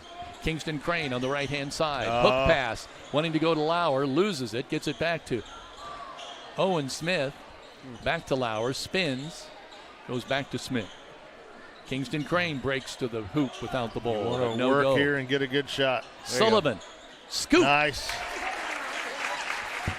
That was really good, strong move there by Gage. Made the decision, and he wasn't going to be stopped till he fouled or went in the basket. Yep. I think he's got about 19 or 20. I've got to add that up when I get a break here. There's a nice move. Shot up, no good. A foul called, and going to the line is Will Dowden. Yeah, I'm noticing that Shorter kid. He's just a sophomore. Yeah, he's a really strong kid. And, again, rebounds, plays defense. Gage Sullivan has 20. Wow. So just for the record, Will Dowden now getting ready to shoot 2. Pretty safe to say that Gage could be starting a lot of varsity teams. A lot of varsity teams. As Josh Lauer as well. I think this is why you've seen him get minutes on the varsity. Oh, yeah. Coach has said, he wanted to reward him for his play. Dowden's second free throw, up and no good. He missed them both. That hurts. 38-33 Miners. Kingston Crane on the left-hand side. Get a good shot now. Lauer into Sullivan. Gage trying to go up with it. He does, and he's fouled. Well, he was getting hammered left and right under there. He'll go to the line, shoot a pair. Well, you like that they're letting them play. I mean, if not, everybody foul out by halftime. Right, and the other thing that you want is just let them play the whole game. Sometimes change it. Yeah, they start getting all of a sudden little ticky-tack fouls for stuff that they've let go the whole game, but they've been consistent. Officials done a good job tonight. Gage now 3 of 5 from the free throw line. He missed that first one, but he'll be getting another one here. When the ump starts calling, He did not strikes. play last year. Can you believe it? That is hard to talent, believe. this kid with this much talent. He missed the second one, but Netherland Rebound. comes up with a Yes. rebound. What a break. Miners coming up with it. Netherland with it out on top. Drake, left-hand side, Kingston Crane. Wants to go around his Nice man. move. Spins off the glass. No good. It was a great move. It just did not finish. The ball caroms out of bounds. It'll stay with the Miners. Well, I recall last year he played JV football and made some great catches, and we were talking about this kid has some athletic ability. We have a timeout on the floor. I'm not sure who called it, but Linton. 3:01 to play. Thank you. 3:01 to play on the Stanger home scoreboard. 38-33. Linton with the lead over Bloomfield. This is Raider Media Sports. Serving Greene and surrounding counties for over 30 years, Key Associates of Linton has helped generations of clients buy and sell homes. Whether you are looking to buy your dream home or a next investment, or sell your home to enter in the next chapter of your life, Allie Walton, Mary Beth Geralds, and Audrey Sparks are there for you every step of the way.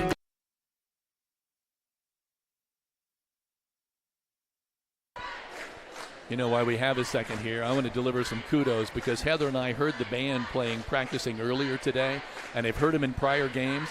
They are on fire this year. This band, for whatever reason, and Heather, who's the new director?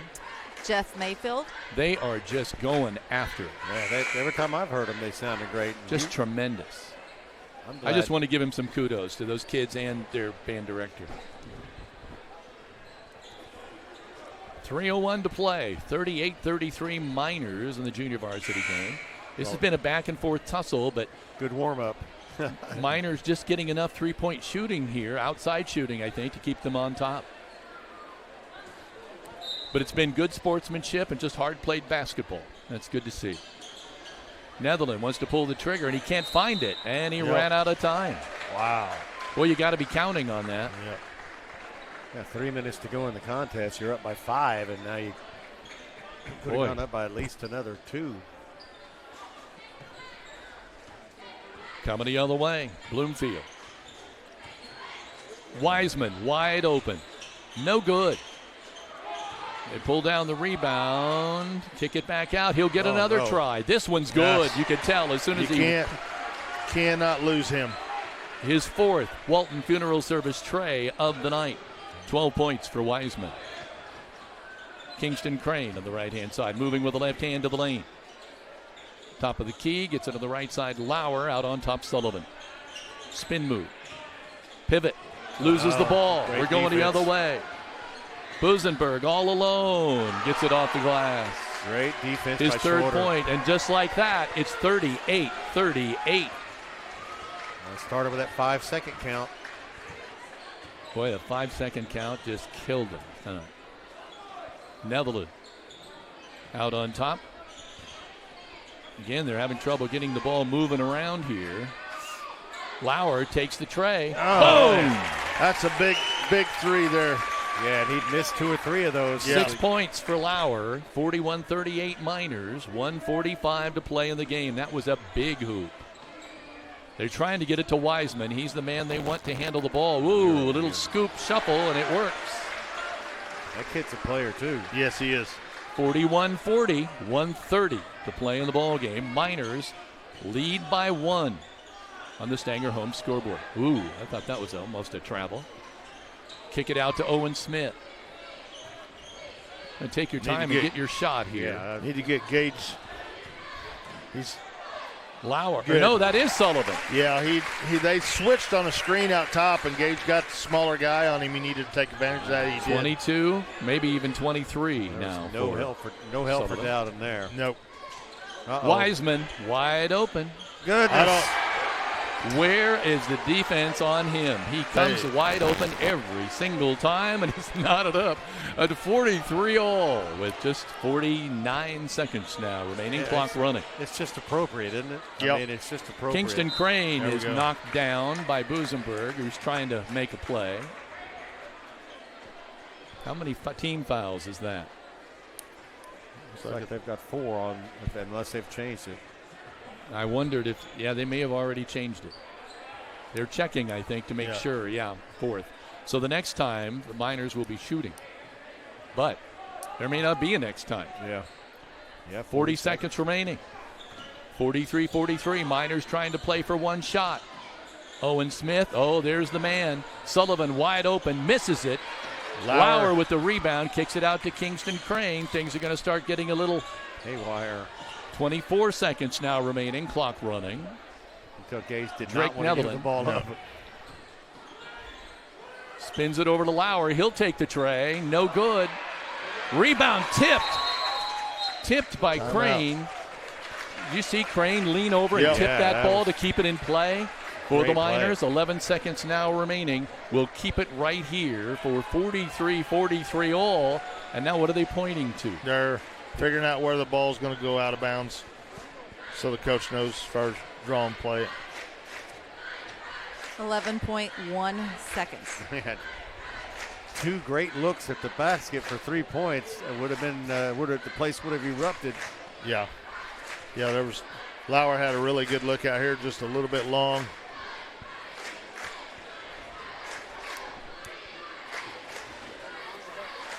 See Tucker Lent coming out to get the county keg. Uh-oh. My understanding from my father is his initials are underneath the lid of that from 1962. So that's pretty cool. Have you guys signed that? No. No? Big D? Did what? Signed the keg. No. I didn't know you could. I don't think we ever had the keg. I think the L&M Braves in my time, they about At least not keg. that kind, huh? Yeah. I got touched it once. 43-43, 11 seconds now remaining in the game. Bloomfield coming out. They'll be the first to take the floor in defense here as the Miners will try to get the last shot. But you know how that works. Sometimes you don't. It's not the last shot after all. We'll see what happens here. Next foul either way is, a free throw for the Miners, so you want to they can't give away a hang foul, on to the ball, protect the ball, go I strong saw to the a hole. last shot the other night. Addy McKee got hit into the stands and they didn't do anything. There you go. Nope. Jump ball. Where's the arrow? I can't see it. The ref is standing in front of it. It goes to Bloomfield. Oh, man. It was there. Sullivan was there, but they collapsed good, and now. Guess who's checking back into the game here? Yeah. Timeout again. We'll hold it here. Sullivan will have the chance. Bloomfield will have the chance. Tried to force it in there. It was there for a second. Yeah. We want to say hello to the following who have checked in tonight, either on Facebook or YouTube. Watching from home, Lisa Arnold, Lisa McKee, Margaret Ann Simon, and Oscar are watching from home with the blue light special on. Rita Burgess and Sheila and Ed McCammon. We want to say hello to Kenneth Clements, who says Go Miners, who's watching on YouTube from Plainfield. Danny Shunk from Bogstown, and Billy Borders, who's sitting to my left, and Dan and Teresa Carpenter, who's sitting across the way. So thank you for checking in. I can't believe it. There's still a few empty seats. Not many. It's probably about 95% full, but there's probably still 100 seats. people standing down here waiting for this game to there get are. over. Oh, okay. Without That's I'm guessing there is. There usually always is. Getting their popcorn. If Holden Wiseman doesn't touch the ball here on this out-of-bounds play, I'll be really surprised because I can't see them not. Well, if Linton doesn't have him, you got to figure they're going to have they him covered, they have got to. you can't double team him because then you give up the bunny underneath the hoop. But you got to tell whoever's on him, you're on him. Maybe they don't guard the throw-in guy. Looks like they got 5 trays. So we've got 5 back against their 4. 17 points for Holden Wiseman. Ball is inbounded to Shields. Yeah, they got fouls to give. He's fouled right away. And they got one more here to give, actually 2 more to give before they're shooting. So 1 more to give. Yeah, and he's got to dribble a little bit. I'd let him dribble just a hair and then foul him. Harrison James is now guarding Braxton Shields, and Shields is who they want to go to. Wiseman, though, has the ball. Owen Smith is he's on going it. in. Going right to the hoop. Misses it. Oh, my gosh. No, it's going to end at 43-43. They're going to play overtime? No. Do they? Yeah, Yep. they will. Oh, yeah. The Man. he got wide open there on that. Got around Smith on the baseline. He just put it up a little too hard. I think he probably thought he was a little closer on time. But I thought that was going in. Yeah, I for thought sure. so. 3 minutes and 30 seconds of bonus Hey, JV basketball. Typical.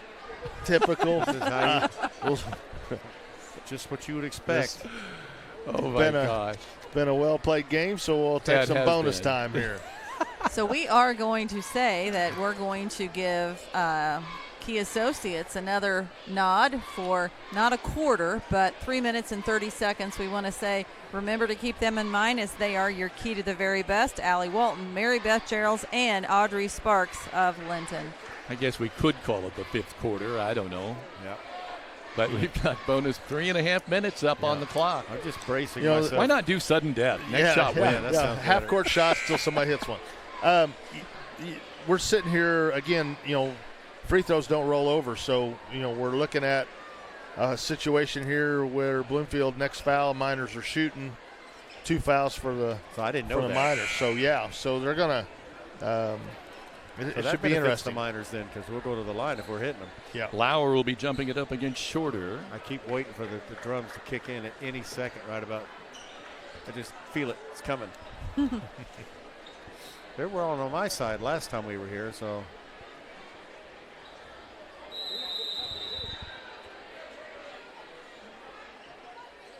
Sullivan. Miners get a quick shot there by Brody Yake, his first 2 of the ball game. How important is that? Kingston Crane, right-hand side, no good. Shot up, no, it's no good by Drake Netherland, but what a great job. How often do the little guys know, don't bring it back down, just put it right in. Did a good job of going up and. Well, I was about to say, bring it down Yes. and get back up, but he got fouled. But if he breaks it back down, those tall guys, he was going to eat it. It's catch 22 there. Shot up and no good.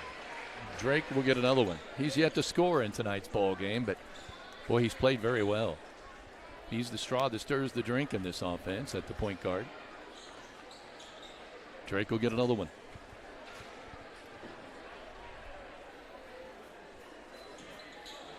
Missed them both. Shorter pulls down the rebound. Bloomfield coming the other way. Get out here on our wing. Pass out. Kicking it out again. Dowden with it out on top. Wiseman coming for the ball. Kicks it. I thought he kicked it out of bounds, but it was a good save by Kingston Crane. Owen Smith bringing the ball up. Gets it to Crane across on the right side. Goes underneath. Shot up and good. Josh Lauer moving without the ball. 2, 4, 7, 8 points for Lauer. And he looked like he got a pop to the face in the process. Yeah. Yes. Dowden. Right-hand side, Wiseman. Shot, no good. Lauer. With no, I'm sorry, it's not. It was Sullivan with the rebound. Kingston Crane on the right-hand side. Man underneath. Oh, don't fake. Just go up. He gets fouled. Owen Smith will shoot 2. Just got enough of it to knock it out of the bag there. Cause it looked like that was a definite 3. Now he's got to hit these free throws. 7 points for Owen so far tonight. It's his first free throws. Made a really good back cut on the baseline there. He was wide open. Just I think he turned into the defender there. I think he felt like 0 for 3 from the line. Missed it. He'll get another one. Checking into the ball game is Bo Busenberg.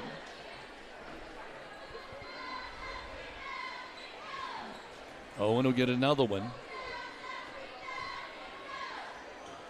Oh my gosh, they missed it again. And he is a great shot. 0 for 4. 0 for 4 overtime. in the overtime on the free throw line.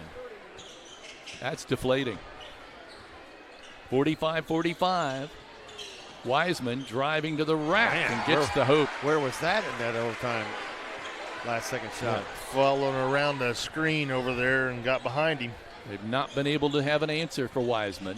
He's been great tonight. Kingston Crane, left-hand side, goes to Sullivan. Gage with it to Lauer. Kingston Crane thought he was going to pull the trigger. Owen won't. Wants to go inside. Bad pass. Picked off. Yake with the steal. And here come the Cardinals. You would think they would use some time here. Yeah, they're not going to. Good shot. And instead, ball rolls out of bounds. Miner basketball. Wow. Yes. Great defensive play there by Kingston Crane. Coach Ellis over there just kind of walking down the sideline. Drake Netherland. I can't believe this. 47-45. They just can't get any. Oh, nobody there on that pass from Gage Sullivan.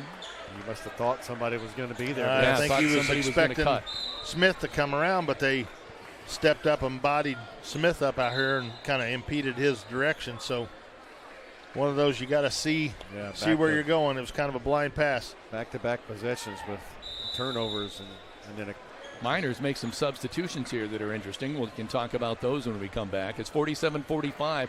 Bloomfield on top in overtime. This is Raider Media Sports.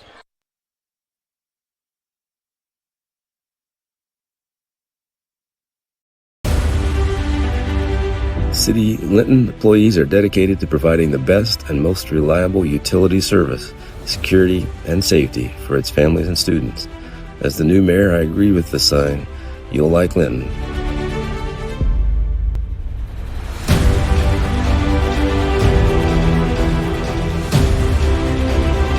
But you'll really love our miners.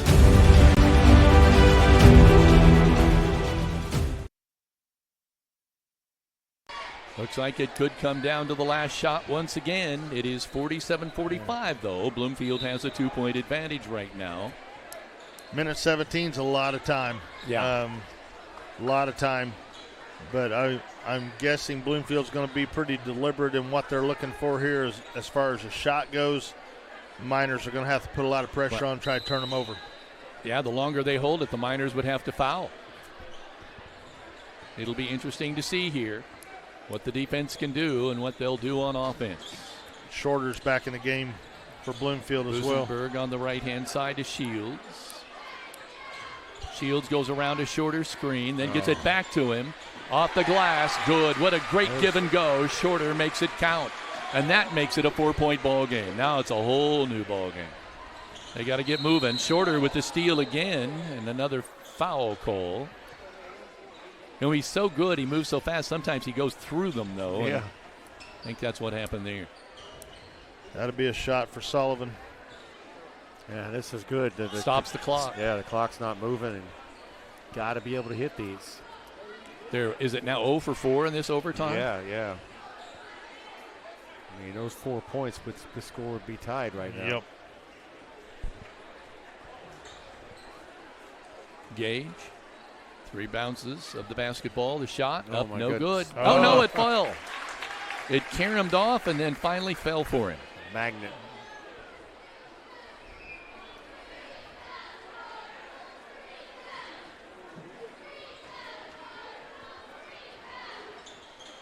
There we go. And he hit them both. Timeout Miners.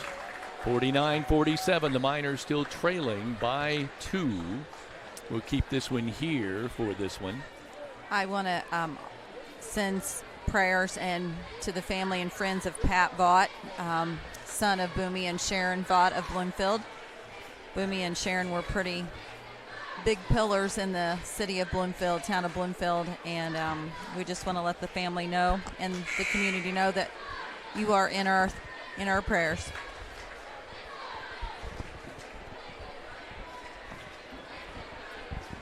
So if you're just joining us, it's overtime in the junior varsity game.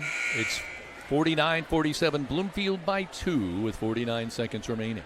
Also want to send a congratulations to Kiera and Tyler Stockram. Kiera is the minor cadets coach, co-coach actually, and they had their son this week, Ruben Levi, born on January the 14th. So congratulations from us. Congratulations.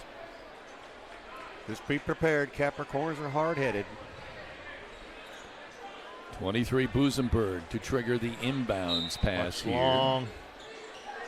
There it is. There they go to Wiseman. There you go. James turns around at just the right time, and the Miners have the ball, but they're down by 2. There's that defensive back 40 move. seconds remaining in the ball game. What are they going to do? They want to get Lauer back in the ball game, but so far he has not been able to get up and get in.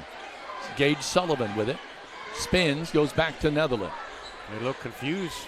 Gotta go. Harrison James coming up to set the screen. Netherland will take the tray. Oh! Yes! Drake Netherland buries it. Big shot. His first points of the game. It's a Walton Funeral Service three-pointer. Stop. They Find got time. Wiseman. 50-49 Miners. Loose ball on the floor. Shorter picks it up. Shields will drive to the hoop. Owen Smith there to meet him. No. Shields will can the shot. Gotta go. We're coming the other way. Or will. No. Tried to call a timeout. They must not have had Did one. they not have a timeout to call? Nope. He was calling timeout, but is it still a technical if you call a technical? Yeah, it's a technical if you call it, but he sure looked like he was calling it. My goodness. Wow, what a ball game. 51-50. Bloomfield wins the junior varsity contest. What a game, and what a tune-up for the varsity contest to come. Well, when we come back, I'll total a little bit of the scoring here on this one to give Gage Sullivan and Wiseman and some others their due, and then we'll get on to the pregame. Oh, go ahead, Heather. We're going to keep it right here because the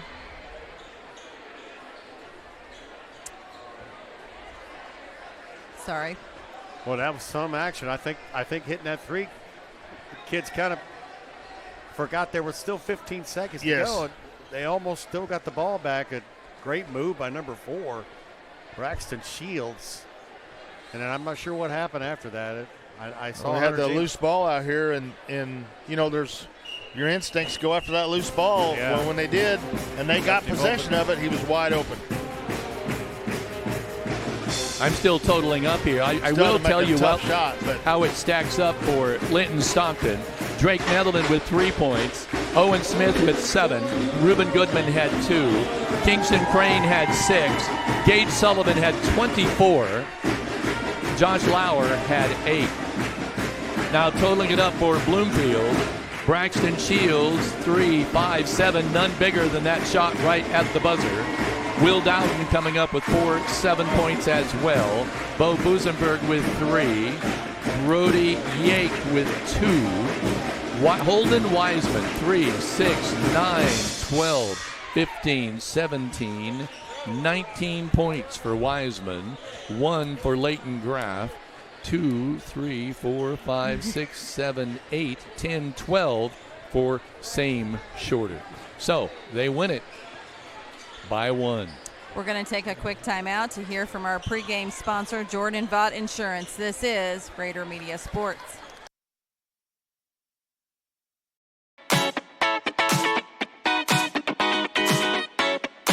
At Jordan & Vaught Insurance Agency, you don't pay extra for the over 80 years of combined experience that will be available to you when dealing with questions about your auto, home, farm, life, or Medicare supplements. They're always there to help from 8:30 to 5 p.m. on weekdays at 123 South Franklin Street, the very same Bloomfield location since 1972. You may not realize the value of experience until you need it the most. Call Jordan & Vaught Insurance, your friends with experience, at 812-384-3535.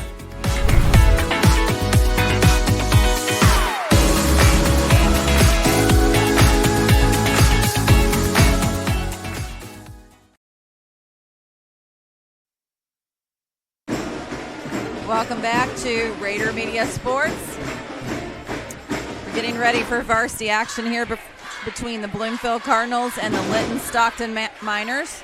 And you're hearing not only the regular band, but the alumni band, which we're very excited to be able to bring to you tonight.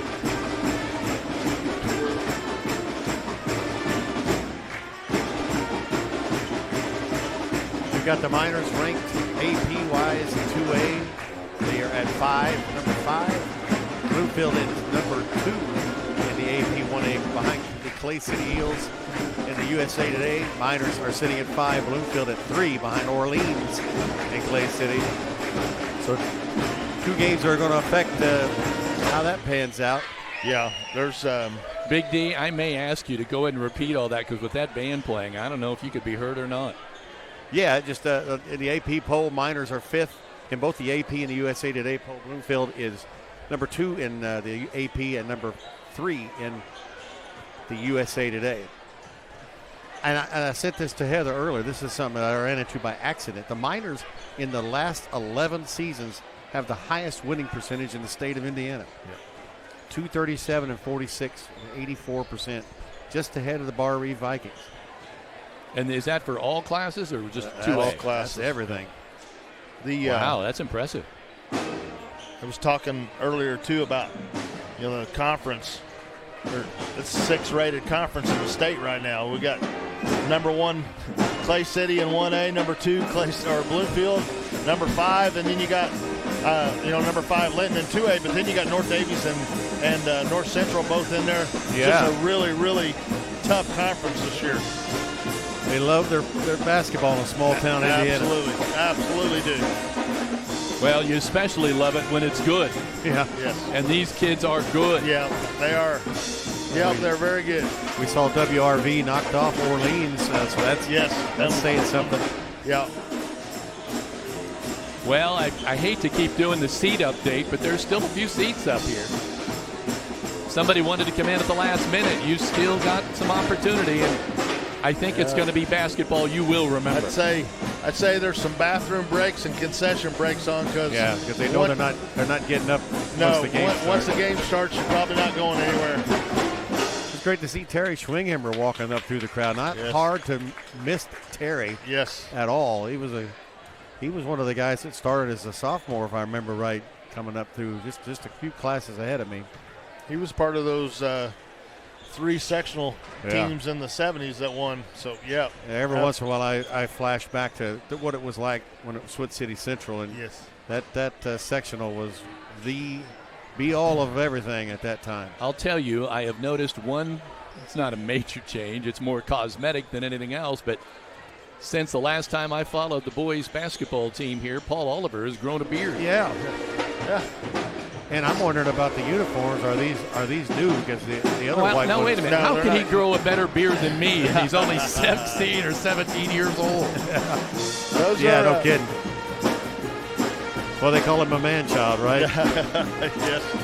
Another thing to talk about, guys, is I didn't realize this, but Linton and Bloomfield always have been a battle. But the Miners had won 17 in a row over the Cardinals until that 3-point defeat in the tournament.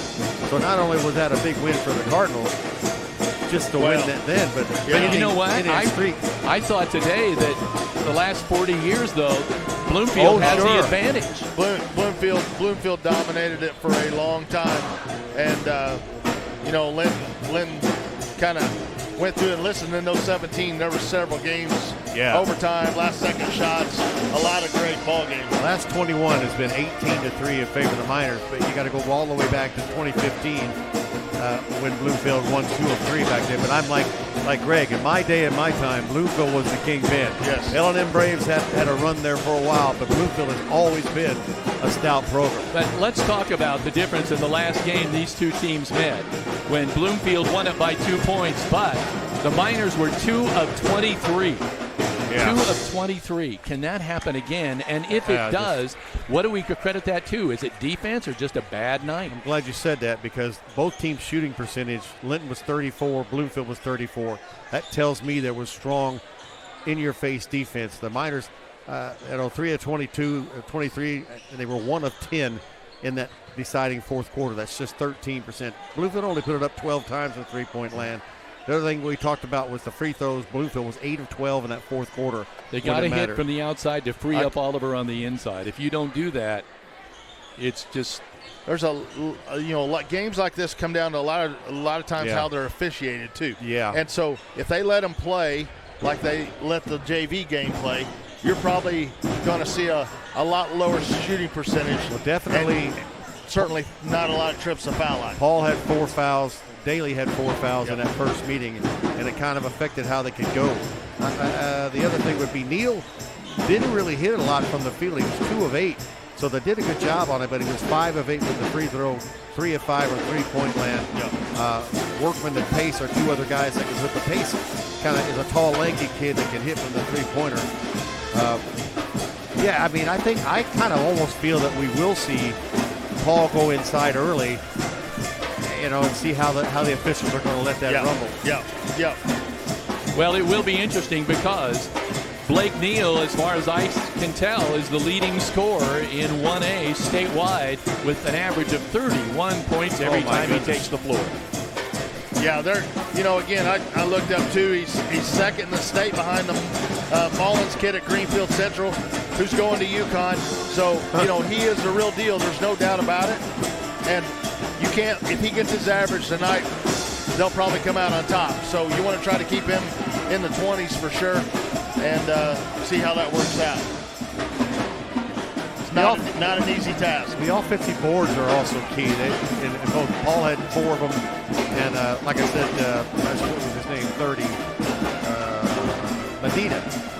He was kind of getting around there quite a bit. Both teams were pretty physical, but you know what, guys? Oftentimes it comes down to someone else.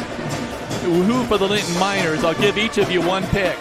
Who else from the Linton Miners has to stand up? Paul Oliver does. Right. Who's the other one that has to step up tonight? Big D, you go first. Oh, thank you, Kevin. I'm going to say Connor Daly because he has the ability to drive. He has the ability to hit the 3. He has the ability defensively. Seems like he's on the. He probably will be on Neal tonight. But if he can get on his game early and give us that other threat, then they'll have a tough time guarding both of those guys. Greg? Yeah, I would go with Connor as well. But I'll tell you that my next one in line would be Miller. He's such a catalyst to what happens on the floor and getting the ball in the right places and the kids in the right spot playing defense. I think he'll have a big hand in this as well. I have some food for thought for you. I'm going to go 1 and 1A too, but I'm going to go Tucker Lint and Jake Rose. Well, I'll tell you what. Because the outside shooting of Jake Rose could really be interesting if he's on tonight. And for Tucker Lint, I just feel like he would be like a burr in the saddle of Bloomfield in the first place. And if he gets out there and plays well, he can make a difference. And honestly, in the first matchup, who you just said, Tucker Lint, he did have he had one of the best games he's had all season. He got a couple of inside plays and played quite a bit in that contest. So he could be a role in that. That gives us some inside boards and some toughness that we need sometimes. For those who don't know, Tucker Lint transferred in from Bloomfield to Lint. Yeah, he's got a little bit of extra motivation on both sides. Again, I think if you're Bloomfield, you're looking at, you know what Neal's going to bring to the table. Right. What are these other kids going to, contribute? And they're going to. They're good ball players. They're good role model. Do they have somebody else out there that's going to get them 20 points tonight? I don't know. But the guy I look at is also another 6'6" individual, right. Owen Medina. Yeah, How often do the Miners face 2 guys at 6'6" in the starting lineup? And he didn't score at all in the first meeting. His big numbers were not things you put on the scorecard. He had 4 rebounds, but it just seemed like he was in the thick of everything. Really, you look at their team, Workman and Ingram were 2 of 4 from the field. Neal was 2 of 8. Patterson was 0 of 4, so that's kind of an unusual thing. And Myers, looking back, I did go back and look. Tucker Lint was 2 of 3 from the field, just 4 points, but he had 2 or 3 boards as well and a couple of steals on the inside. You talked about Jackson Miller. Jackson, he just took, he didn't have his typical game. He was 0 of 6 from the 3-point, didn't even have another shot. He did have 7 assists, and that's where you talk about him being able to set things up. Heather, though, Bloomfield has lost a good basketball player this year who was injured, correct? Yeah. Hunter Abner. Yeah, he was one of the most valuable players in that Terre Haute Tribune. Hunter Abner, in that last year. Kind of a big kid, tore an Achilles. But they is beat he a us junior? Without, Good, he'll be back next year. He's a junior, but boy, that Achilles is a tough thing to come back from. He was one that he was their second go-to person. That's a big. Okay, let's take a break here in this pregame. You're listening to the Jordan and Vaughn Insurance pregame show, Linton and Bloomfield. This is Rader Media Sports.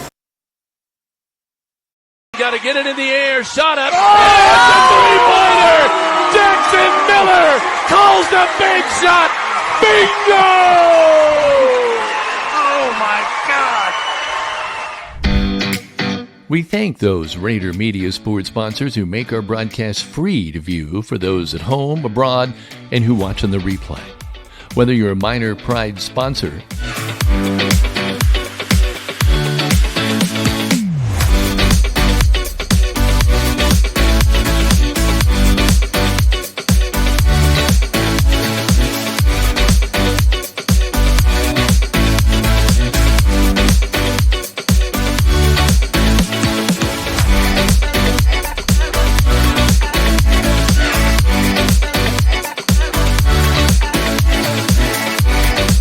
a One Sports sponsor, or simply appear as rotating banner sponsor, Rader Media Sports helps to promote you well beyond the broadcast.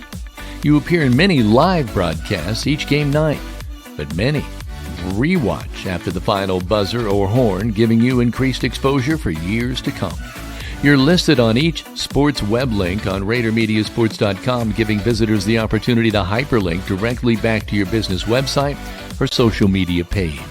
Game Day social media graphics list your business or name as another reference to you. And we're developing additional ways to give extra promotions to our Minor Pride sponsors even after a signed contract, all free of charge. Reminder, 30% of all sponsorships received are donated directly back to Linton-Stockton schools. The remainder is used for IHSAA fees, our Minors Broadcasting Student Club, scholarships, equipment, travel out of town, and even out-of-state games, and donated back to other causes within our community. Getting through, they break out in the open. Can they do it? Come on, Jesse. At the 50. Run, Jesse, run! Oh, yeah. 30, Go, buddy. 20, 10, 5. Touchdown, oh, mama! So what are you waiting for? Sponsorships start as little as $100 a season, which includes regular and postseason play. Let us help get your business, organization, and family name before thousands through dedicated social media marketing. Rader Media Sports prides itself in hard work and professional coverage while providing night in, night out work for all things Linton-Stockton.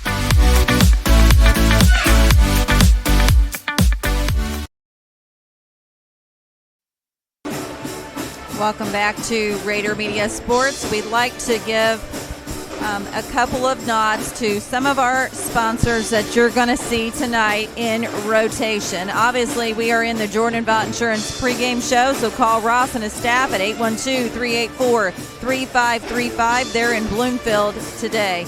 Our quarter sponsor is sponsored by Key Associates of Linton. Call Allie Walton, Mary Beth Geralds, and Audrey Sparks of Linton to be your key to the very best.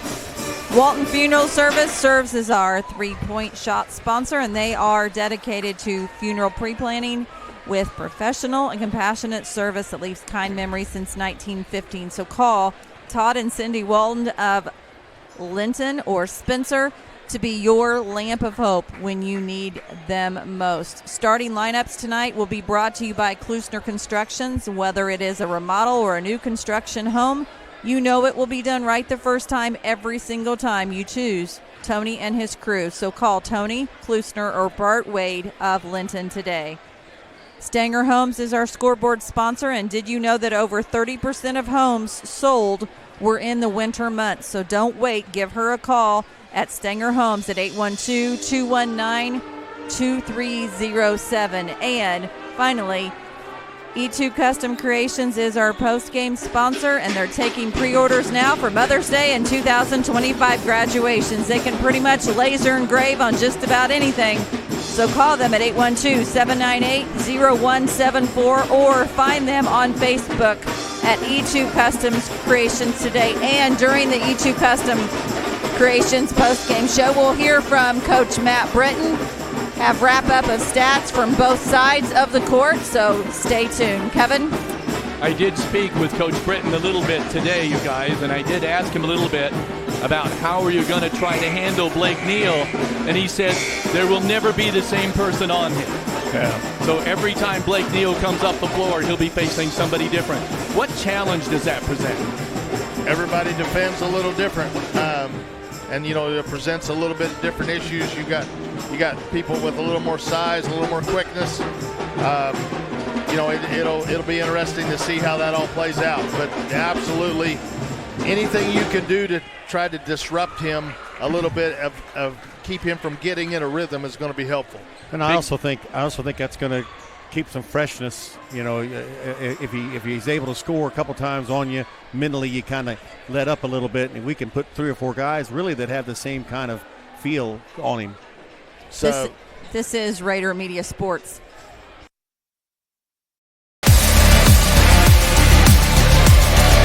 Whether it's the classroom, the field, the stage, or the court, it's time for another production of Rader Media Sports, home of the Miners, on the Champions Network of the IHSAA.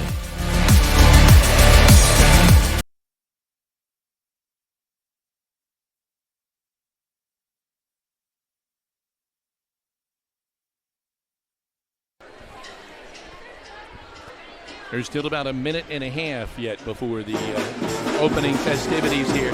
Let's talk a little bit about Paul Oliver. We've talked a lot about Blake Neal.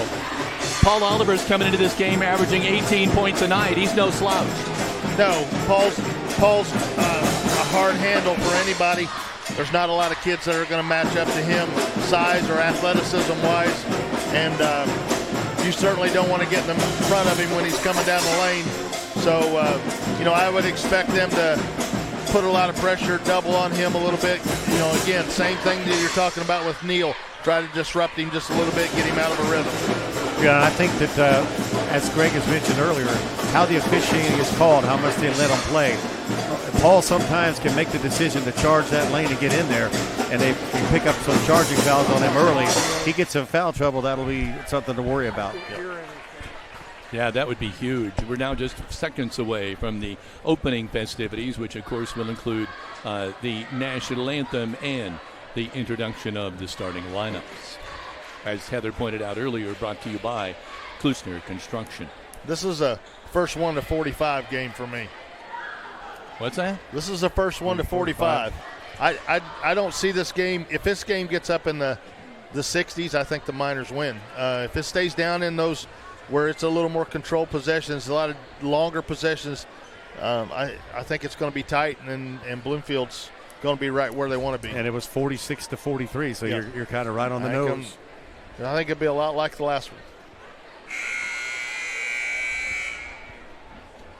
It's hard to get up from back here. My goodness. And Heather, who are we seeing here? Minor cadets, minor flags, and the minor dance team.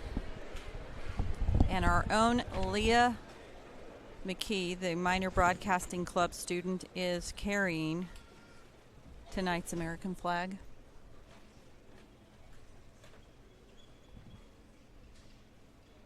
Everybody's getting in place, and as you can tell, it's getting very quiet here. I'll remove my headset as soon as everybody is in place, and we'll listen.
and your Linton Miners.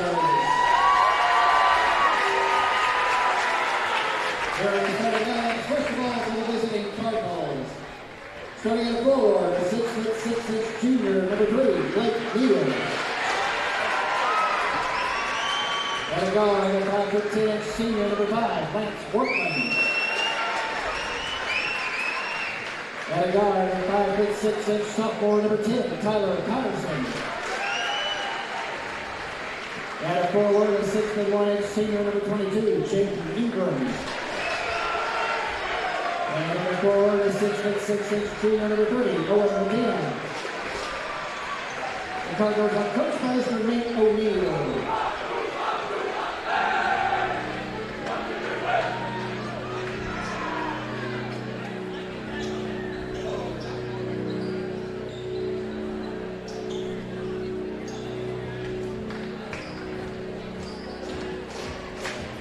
Getting ready now for the starting lineups for the Linton Miners. Again, brought to you by Klusner Construction.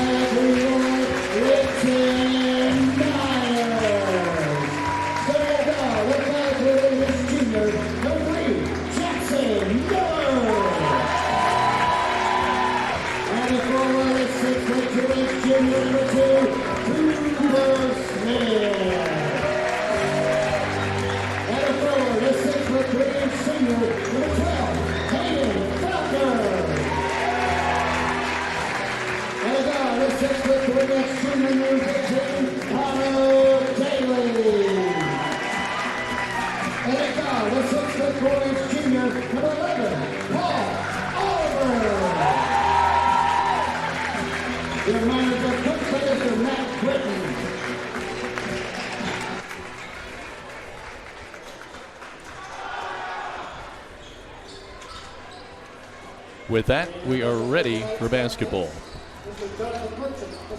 A lot of energy in here tonight. Yes, there is.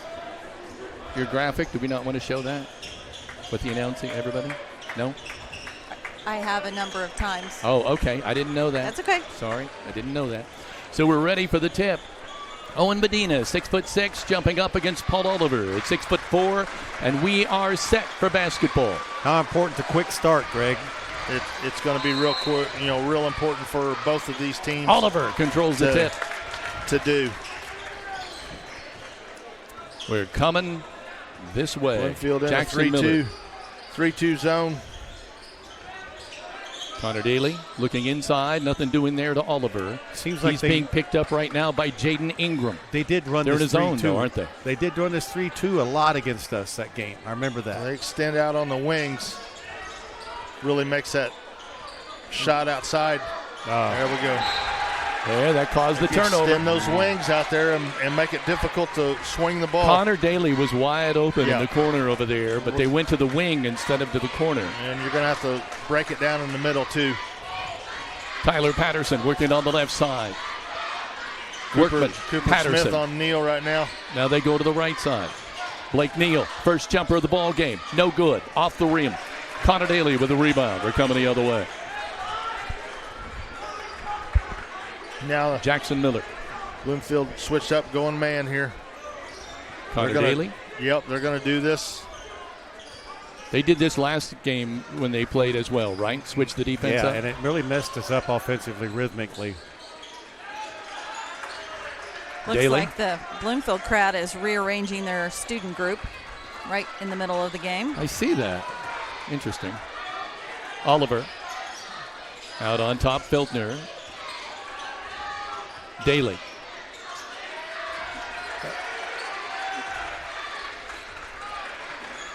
Jackson Again, Miller. just a typical defensively. They're switching on screens, making it really difficult to get a good look at the basket.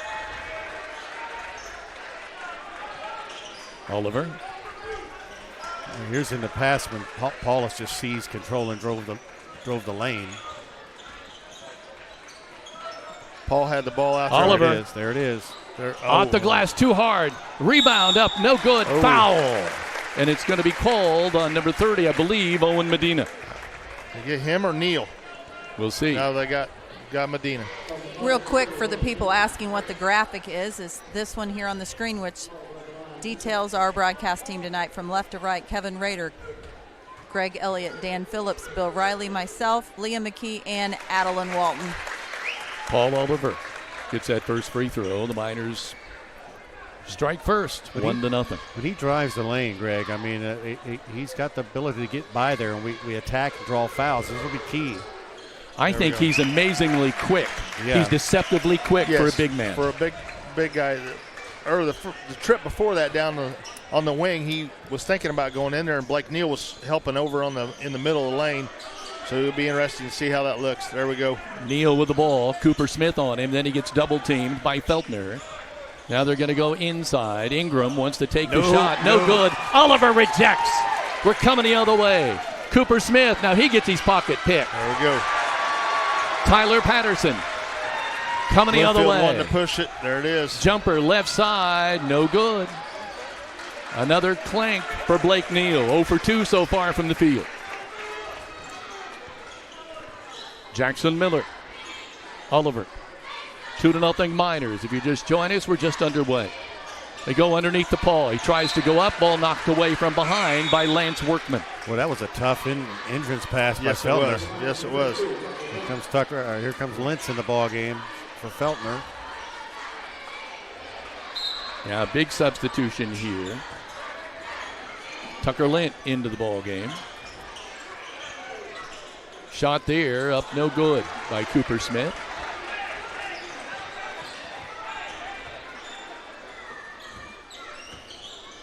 With the ball out on top again, Blake Neal working to the left side, Patterson. Miners open up, man for man. Oliver trying to get the steal away from Medina. He's got to go through a double team. There's a spin move. That is Neal. And they call the foul. See what it is. Had the right idea out there, but you can't let him split you like that and get to the rim now. Fouls on Cooper Smith. Blake Neal will be going to the free throw line. He's a 74% three-point free throw shooter. And that one reflected that. Normally I'd say that would start getting under your skin to have two guys in your face all the time, but I don't know that it affects Blake Neal. Greg, you still down there? Yep. Okay. At this point, he's used to that. Medina with the rebound, pulled out of there. Oliver. Paul dribbling in traffic, coming down to the left side. Bounce pass to the corner to Lind, back to Oliver. Oh, here's a Ken still working right from the here. wing. Jackson Miller. They switched it back out there. Yeah, he had the serious advantage. Connor Daly working on the wing. Lent. Miller. Shakes his man off, goes in. Floater. Oh, my goodness. Good. Jackson Miller. First two of the ball game for him. It's 4-1 Miners. Blake Neal working on the right side. Trapped over there. Bounce pass. Gets it out. Patterson, top of the key now to Workman. Left side. Now they go underneath. Wide open. Shot up. No good. How do you miss that at point blank? And then Blake Neal did not miss. He gets his first basket of the field. He has 3. Cannot give them second chance opportunities. Got a box out. Jackson Miller. Second offensive board. Right side, Connor Daly. Jackson Miller. Daly likes the tray. There you Bingo. go. That's a big shot to see that first one go in like that. A Walton Funeral Service three-pointer for Connor Daly. He's averaging 13 a night, and that's his first 3 here. Blake Neal kicks it out on top. There's an answer. A tray for Tyler Patterson. That's the danger when you help off onto Neal. You leave somebody open. Walton Funeral Service three-pointer. There's a big shot there for Bloomfield. But you'll take that, I think. Is he going to make those all night or not? Yeah. You at least ride it out a little longer because you know what Neal's going to do. Daly. No good. Too hard. Rebound pulled down by Workman. Lance brings it across the timeline and kicks it back to Blake Neal. Neal hands it to Tyler Patterson, the 5'6" point guard. They go inside. Neal shot up, no good, but he's fouled. I think Cooper Smith will collect that one. That's number 2 on Cooper. Nope, they go 32. Oh, okay. That Lint. We want to say hello to Mark and Jean Peacock watching from Daytona Beach. We'd also like to say hello to Shandy Hayes, who says go Cardinals, and Rita Goodman-Smith watching from home, as well as Patty Jones watching from an archery competition and says go Miners. Blake Neal hits the first one. We have the substitution. Feltner back in. Cooper Smith is out. Second free throw good again. Sweet. He's 3 of 4 from the line. Total of 5 points. Jackson Miller brings it up. Daly back to Miller on the left side. Now he floats over to the right wing. Almost an attempted steal. Oliver kicks it out. Lent was wide open. Shot did not fall. He tried to backdoor by cutting to the hoop. Didn't work. Connor Daly will answer. Oh! He hits it, and he's fouled. He'll have a chance for a 4-point play. And Connor was the one that kicked that ball out off that tip, off the miss. Key play. That's the stuff you don't see in the scorebook at all. A Walton Funeral Home Service three-pointer, and boy, you don't often. This is rare, these 4-point plays. Who knows, but Connor Daly will step to the line. You say the old-fashioned 4-point play. Missed it. Ball tipped out. Patterson's coming the other way. Floats it over the right side, throws it away. Intended for Ashton Pace, who's checked into the ball game. Now we have another substitution coming in. Number 20, Reuben Goodman is now checked in. Lint is going out. They're trying to keep people fresh here, moving people in and out for the Miners. At least they're big fellas. Oliver inside to Feltner. Back out to Paul. He wants the tray. Yes. That's big. Bloomfield went to that zone that time. Miners did a good job moving the ball. Walton Funeral Service three-pointer for Oliver. 13-8. Miners out to a strong start with a 5-point edge. And a 3 of 4 shooting from three-point range. 75% shooting, 50% from the field. Right now, get it out on top. Medina hands it off to Blake Neal. Feltner is on him. He gets some help from Goodman.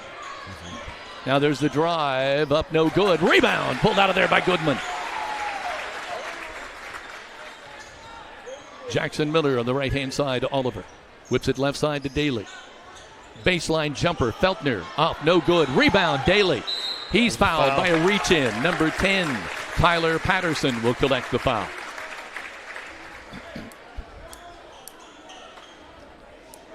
We're getting ready to see a substitution here. Coming in is number 22. That's Jaden Ingram is coming back in the ball game. I believe checking out was Medina. So now there's only one 6'6" ball player on the court. Daly takes it to the rack. Shot up and good, and it'll count. Blocking foul. Connor Daly is taking control. That he hit the ground on that a little fast, didn't he? Is that what gave that away? No, I don't think it was set. He wasn't set. It was Connor going to the basket pretty hard. They were both moving. So 8 points already for Connor Daly, and he will now shoot another free throw. He missed his last attempt. Hate to pat my own head, but he was the guy I said had to get off to start, and he's providing it. Nope. What happened? No free throw. Somebody step in the lane too quick. Lane violation for somebody. I think it was. He called it on Connor. Saying hello to Heather Harris, who's watching from the car en route to Fort Wayne for a volleyball tournament, and says, "Let's go Miners." Want to say hello to ho. I was going to say over and back. Over and back. Heather, go ahead. Want to say hello to Susan Bowling, who's watching, and I know she's rooting for the Cardinals as Bloomfield coaches her son. Hello, Susan. Jake Rose has checked in. Paul Oliver now bringing it up across the timeline. 3 turnovers apiece. What a great tool to have in your arsenal when your big man can bring the ball up. You want to try to get that ball into Feltner right there in the side. Jake Rose. Be able to kick that.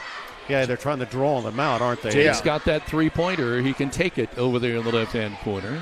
He's a sharpshooter. Daly on the left. On the right, I mean. Oliver on the left. 25 seconds. Paul. Going man here now again. 23. 21. 20. Daly starts to move.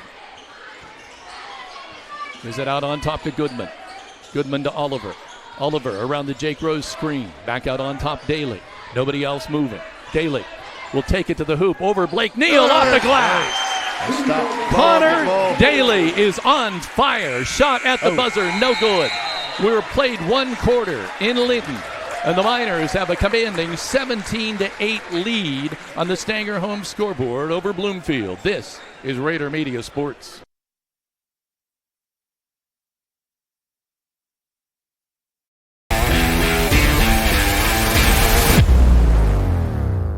Linton Sporting Goods has an over 20-year tradition of offering Hoosiers the best in sports equipment and apparel. They feature Wilson, Demarini, Louisville Slugger, Marucci, Mizuno, and much more. Get ready for any sports season by shopping at Linton Sporting Goods on Highway 54, where the winners shop.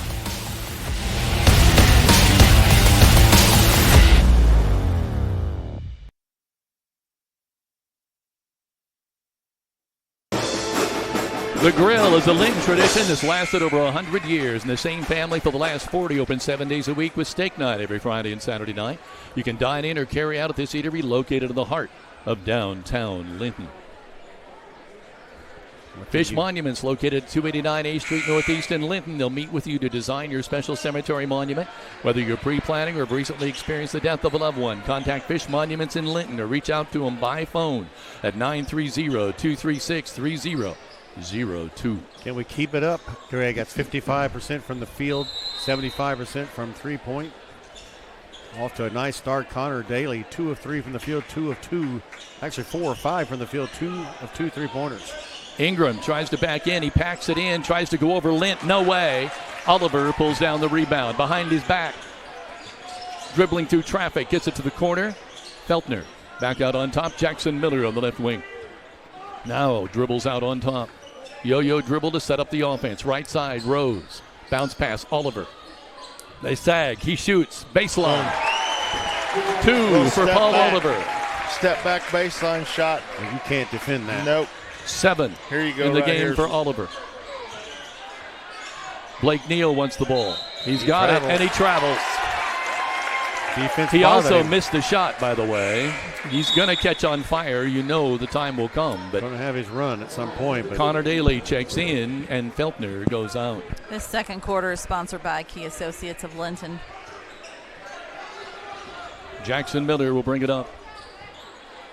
Oliver on the left-hand side. Miners lead it 19-8 on the Stanger home scoreboard. Daly kicks it back out in the corner. Jake Rose open. Trey on the way. Bounced off. No good. They got a foul called. It's going to be on Patterson as he tried to block out Connor Daly. Pushed him inside.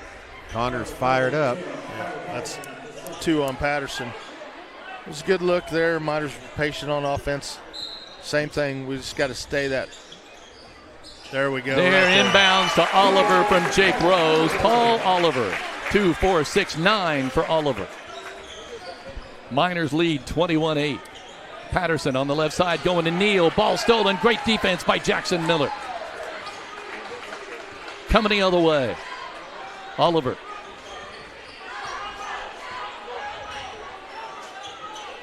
Blake Neal coming out to meet him.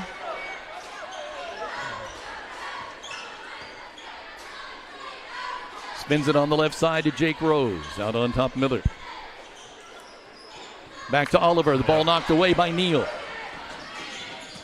Oh, it might have been a traveling call there, but no. Blake Neal gets the basket and the steal. Great play. Sometimes you get your offense going by playing good defense. Yeah, you know Bloomfield's got to run, so. Jackson Miller to Daly. Spins to his left, now back to his right. He got the given, or tries to float it in.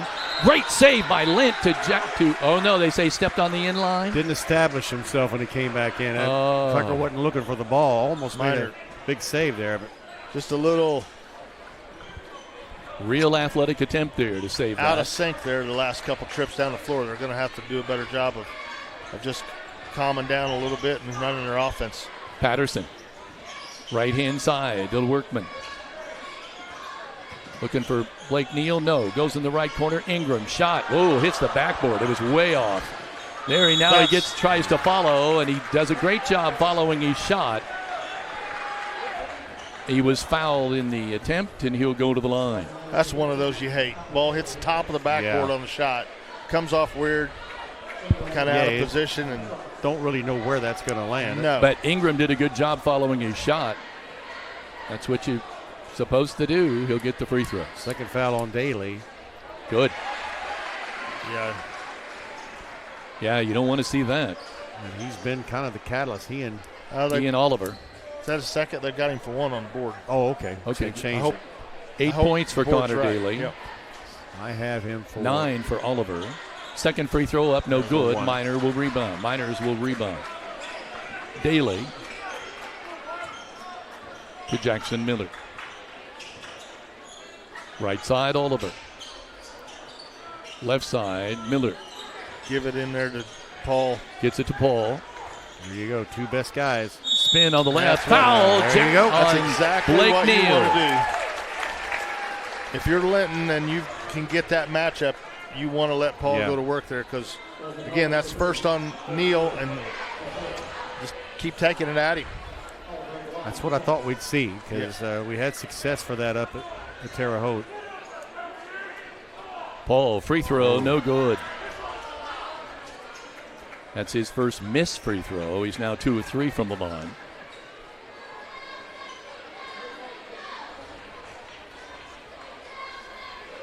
He has 9 points currently in the game. Oh, he missed them both. Connor Daly with the rebound. And shot no good. But he got fouled. Yep. Who's it on? Blake Neal was right there. 22. Ingram.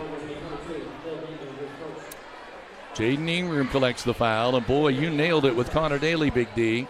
Yeah, he's 3, playing. 6, 8. 10 points already. Make it 11. Well, the game is 4 quarters. So you've got to – we've seen games the Miners have been ahead and all of a sudden they let up and the other team's right back in it. Interesting substitution pattern. It's constant for the Miners. Keep people fresh in that front line. Second free throw good again. Miners have a 23-11 lead on Bloomfield with 5:13 to play in the first half. Workman directing traffic as he comes up. Gets it inside to Neal. And there's a foul called there. They call that on Cooper. That's 3 on him. They get Cooper or they get Miller? It looked like Miller to me. Let's It is see. Miller. Yeah. Jackson Miller with the you'll foul. take that. That's his first.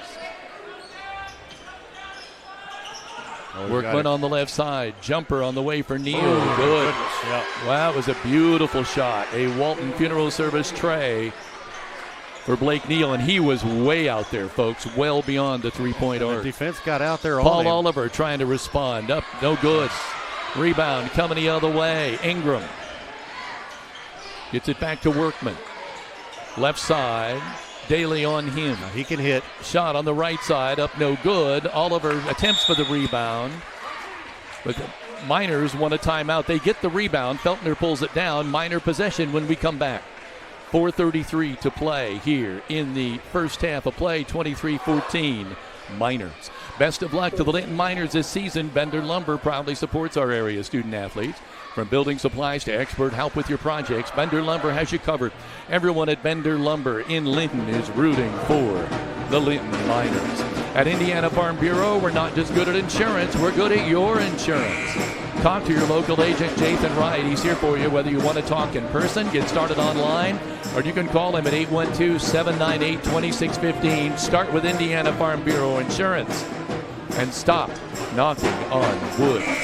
The snow and cold are plentiful this year. Watch out for that ice. You can ask Big D about that. Make sure your vehicle is protected now. Call Audrey Sparks at Richard Brown Insurance to melt those worries away. I did my impersonation of a flying trapeze act yesterday. It's easy. It can happen in a split second. So be careful out there. Connor Daly coming up with the basketball. If you notice, this is the third different person to bring the ball up in the offense for the Miners. Feltner on the left. Jackson Miller with it now out on top. Wants to go to Daly. Workman is on him. Connor takes it. Fights through the fight. Oh, and there's a push out. Connor Daly. That's what you don't want right there. With the foul there, pushes Blake Neal out of bounds and collects a foul. And is that his second? Yeah. Jake Rose getting ready to check in, and you know he's coming in for Connor Daly. Connor's been a catalyst. He and Oliver with 21 of the Miners' 23 points. Conversely, Neal with 10 of Bloomfield's 14. Blake Neal brings the ball up. Patterson working on the right wing. They want to go to Neal. Oliver is on him. Step back, shot up in the air. Good. That was a two-pointer, correct? Yeah. He doesn't need a lot of room to get that shot off. 23-16, Oliver. Stepping in, off the glass. Paul retaliates. Gets two right away. 25-16. Ooh, good move by Neal. Floater in there. That thing's starting to heat up now. Nasty furious. 25-18. Two more for Blake Neal. You can see how he can score 30 points a night easily. Feltner on the left side. Oliver wants to tray. Yes! Walton Funeral Service three-pointer for Paul Oliver. 28-18. Miners still ahead by 10. 5 assists from Miller. You expect that number. Yep. Patterson works around the Neal screen. Hands it off now to Workman. Ingram wants to go in, throws a little elbow off the glass. No good. Rebound is pulled down by Feltner. Jackson Miller coming the other way. Feltner's done a good job tonight on the boards. He has. I was just getting ready to say that was his third pickup. Giving him just one shot. Oliver calling for the screen. He gets it. Goes on the left side. We had Cooper there on the peel out. Oliver. Blake Neal on him. Jake Rose. Reset. 2 minutes, 14 seconds remaining in the first half. 28-18, Miners by 10. Now you could be Oliver patient with a 10-point lead. Kicks it out to Jake Rose.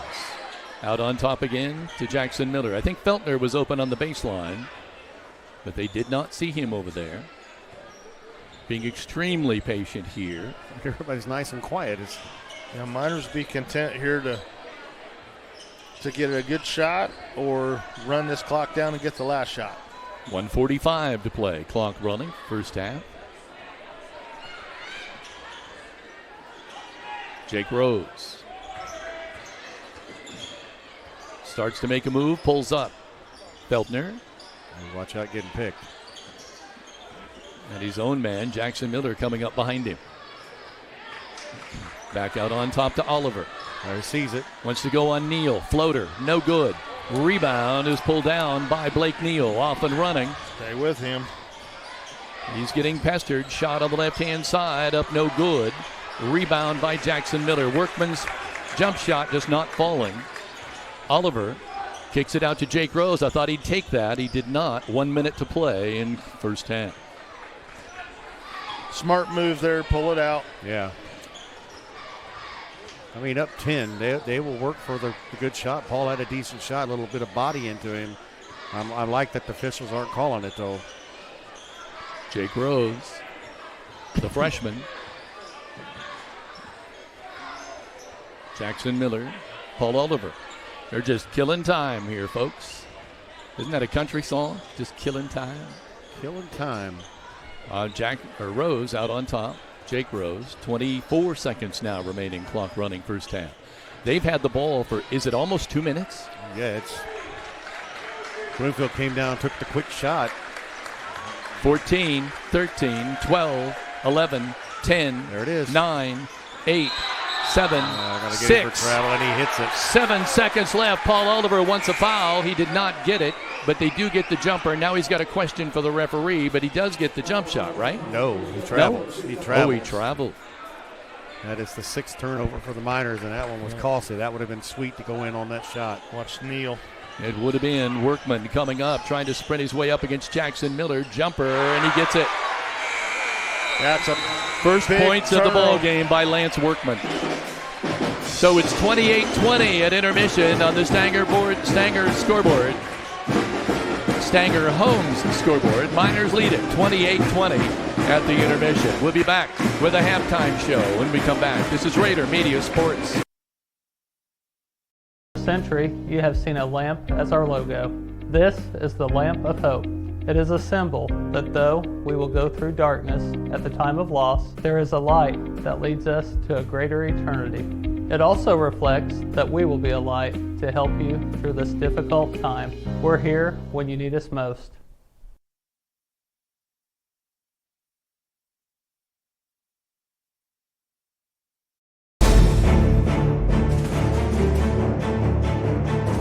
Whether you're looking to purchase or sell a home, the opportunity is better than ever. Take advantage of the falling interest rates. Real estate provides the highest returns, the greatest values, and the least risk. The best investment opportunity will not fit into a safe deposit box, but you can live in it.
So we will take a look at the scoring from the first half. Whoa, when we come back.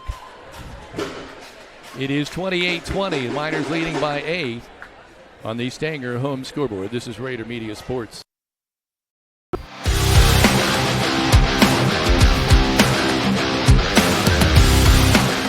My name's Garrett McBride. My favorite memory is the bus rides on the way to games. I've been playing since 2nd grade. My name is Addy. I've been playing since 2nd grade. My favorite basketball memory would be our state run 2 years ago. My name is Tucker Linton, and I've been playing since 2nd grade. And I'm just really excited for a deep postseason run because I think we have a lot of hope and we see a lot of bright future for this team.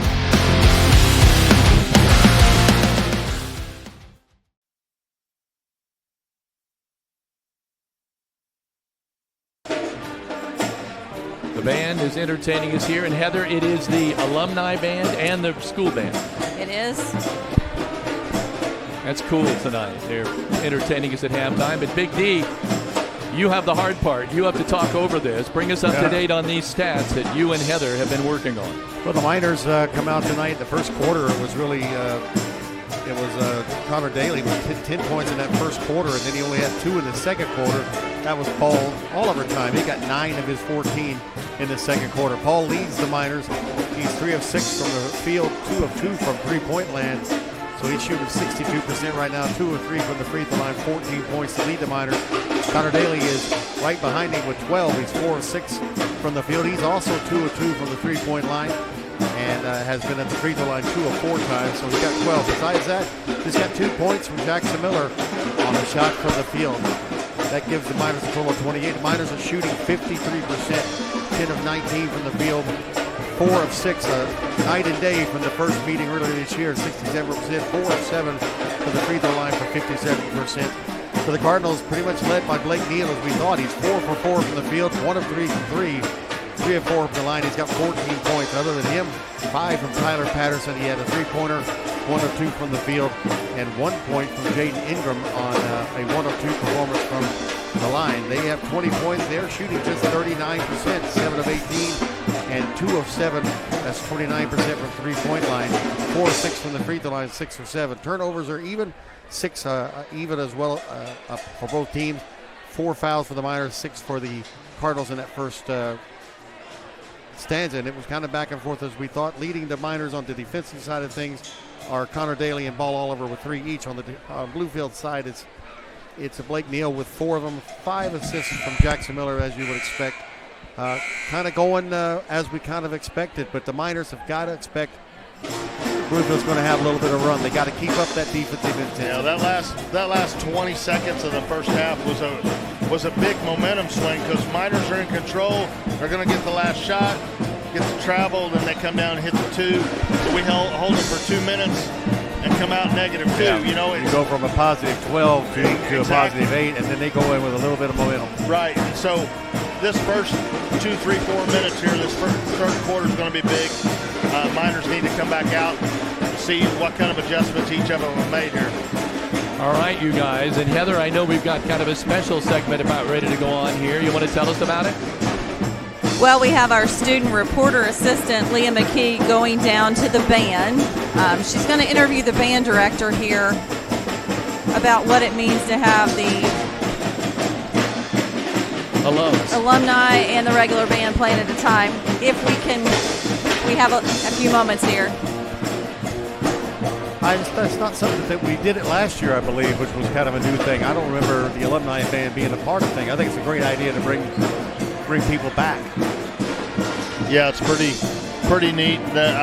I thought they did it once or twice last year, but it's just been really, really good, and they do sound good tonight. We used to play this song in my rock band. I can remember it. It's a little bit different. He doesn't. The band director doesn't realize he's killing his own time. Yeah. I tell you, Kevin, they played Chicago earlier, and if they really 25 or 6-4, they wanted to. They should have really brought me in there with an electric guitar and an amplifier. There you go. That would have been fun. I would have done that. There he goes. Perfect. There it is. Now let's see what happens. She's right there. Does he know it's coming? Yeah, but I don't know if he knows it's coming right now. She's going to have to get aggressive. Get in there. Turn around. Turn the mic on. Turn the mic on.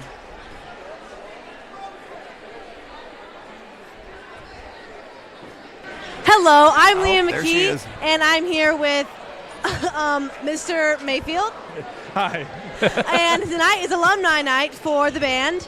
How is this making you feel seeing all the alumni come back? That's pretty cool. In my first year, it's nice to see like the history and hear their stories about the school. So it's been fun. Did you come to school here? Yeah. Well, no, I didn't go to school here. Sorry, I went to North Davies actually. So I'm familiar. I grew up in Bloomfield, so I wanted this matchup to be a bigger band because I wanted to beat Bloomfield. Well, yeah, we all do. This is a really cool experience for all the band members. Are you Are you liking it so far? Yeah, I think it's a lot of fun. The cool thing is most of the graduates that come back are also, they've had a lot more years on their instrument, so it's cool for the students to see that as well. Well, thank you for this chat. Thank you so much. No problem. Leah McKee, student reporter. That was I'd great. like to clone her into about 20 kids. Yeah, it'd be she great, is wouldn't it? phenomenal. A North Davies grad and a Bloomfield. A North Davis grad and what? And Bloomfield what? Didn't he go to Bloomfield? No. Where did I Did get you hear Bloomfield that? at? He said something about living in Bloomfield. Well, the Miners under playing here. Here we go. I think there is some ties to Bloomfield. Oh, and is some- there? Oh, okay. Feltner with it on the right-hand side. We're just underway here. 28-20. Miners lead by 8. But this is anybody's game. Oh, I thought Cooper was going to take that. He thought better of it. Jackson Miller with the ball. Oliver. Boy, that opening bucket in this half is key. They're double teaming Paul. Gets it out. Gets Nice it to move. Feltner. Makes a move up underneath There you and go. draws the Good foul. take. Owen Medina, all 6'6", got all of I think Hayden Feltner. I think we should mention to those that are joining us that are not familiar with what we also do is we have a Miners Broadcasting Student Club. We meet every Friday with a number of middle school members as well as high school members. And you just saw one of our members who's in the middle school who is just phenomenal. She loves being on the microphone and she's always willing to step up. And then we have another member of our club, in the high school, a freshman, Addy Walton, who has taken some pictures for us tonight. Feltner makes 1 of 2, and it's a joy to have all those kids involved. We thoroughly enjoy them. Patterson working on the right-hand side. Dribbles out now at the top of the key. Feeds to the cutter. Thinks better of it. Workman kicks it back out to Patterson. Back to Workman in the corner. Almost stolen, but Blake Neal floats to the hoop and gets it in. First 2 of the second half for Neal. What did you have him down for at halftime? At 14. So that is now 16 for him. Jackson Miller at the top. Feltner, Daly, Miller. Gonna trap this Come out out to double top. team. Daly. Whoops, they step in to steal that pass. Workman coming the other way. I thought there might have been a traveling call there. It looked like he took a little hop. But nope, it's a foul on the Miners. 29-22, 6:24 remaining in the third quarter. Can't get the ball into Workman, but they're trying awful hard. There he runs it down. And brings it up across the timeline. Cross court. Oh, he walked. Oh, I apologize. Yep. That was Patterson. There's a walk. A walk by Medina. That was Patterson that was bringing the ball up. Now we have a substitution. Tucker Lint coming into the ball game. Cooper Smith checking out. What a luxury for the Miners to have the depth that they have this year. Daly. Feltner. Back to Daly. Looping pass over to Jackson Miller. Lint on the right side. Back to Miller. Trap They this. try to trap him. Go back Right to there, Lint. backside. Oh. Paul Oliver wants to shake and bake. Now tries the pass, and it's intercepted again. Tyler Patterson. Been very active here in the second half defensively. Blake Neal. Off, no good. Rebound, Tucker Lent. Nice fighting for the ball there. Yes. Bloomfield's doing something here they didn't do in the first half. It's kind of throwing us for a loop, but they're trapping out of this press or out of this zone. Miller. Right there it is. No go. Feltner drives, attack kicks that. back. Connor Daly spins it back to Feltner. Oliver, top of the key. They'll set it up again. They're ahead by 7, 29-22, 5:05 to play in the third quarter. On the Stanger home scoreboard, Connor Daly's shot, no good. Blake Neal coming the other way. Paul Oliver will pick him up. Spins, step back, shot, no good. Rebound, Oliver.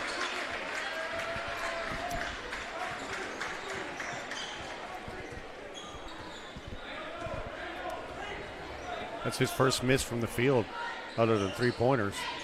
No, I thought he had another one in the first half that he missed. He missed 3 3-pointers. Okay. One of those could have been a 2. Okay. Daly. Jackson Miller. Switch back up to man.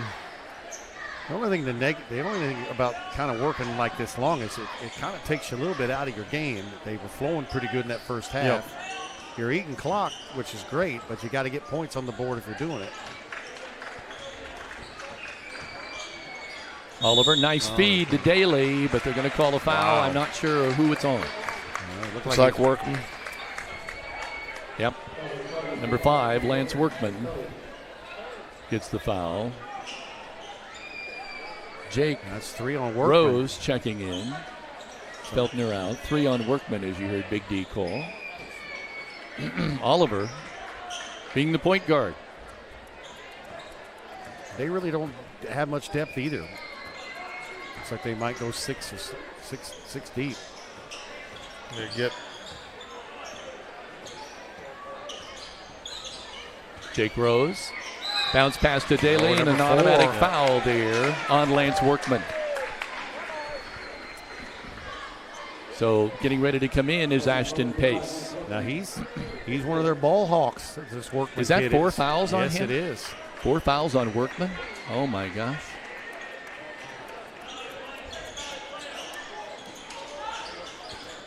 There's a ball deflected out. Blake Neal trying to call that it went off the Miners, but no go. 29-22 Miners. They're inbounding the ball, being very deliberate on offense here. And that's good defense from Bloomfield as well. Jackson Miller. Lint looping around. Sets the screen for Jake Rose. They get him the ball. Miller. Lint. Tucker. Looking for Daly. There. Inside to Oliver. Back to Miller. Out to Daly. Wide open, all alone. Shot. Oh, they trade.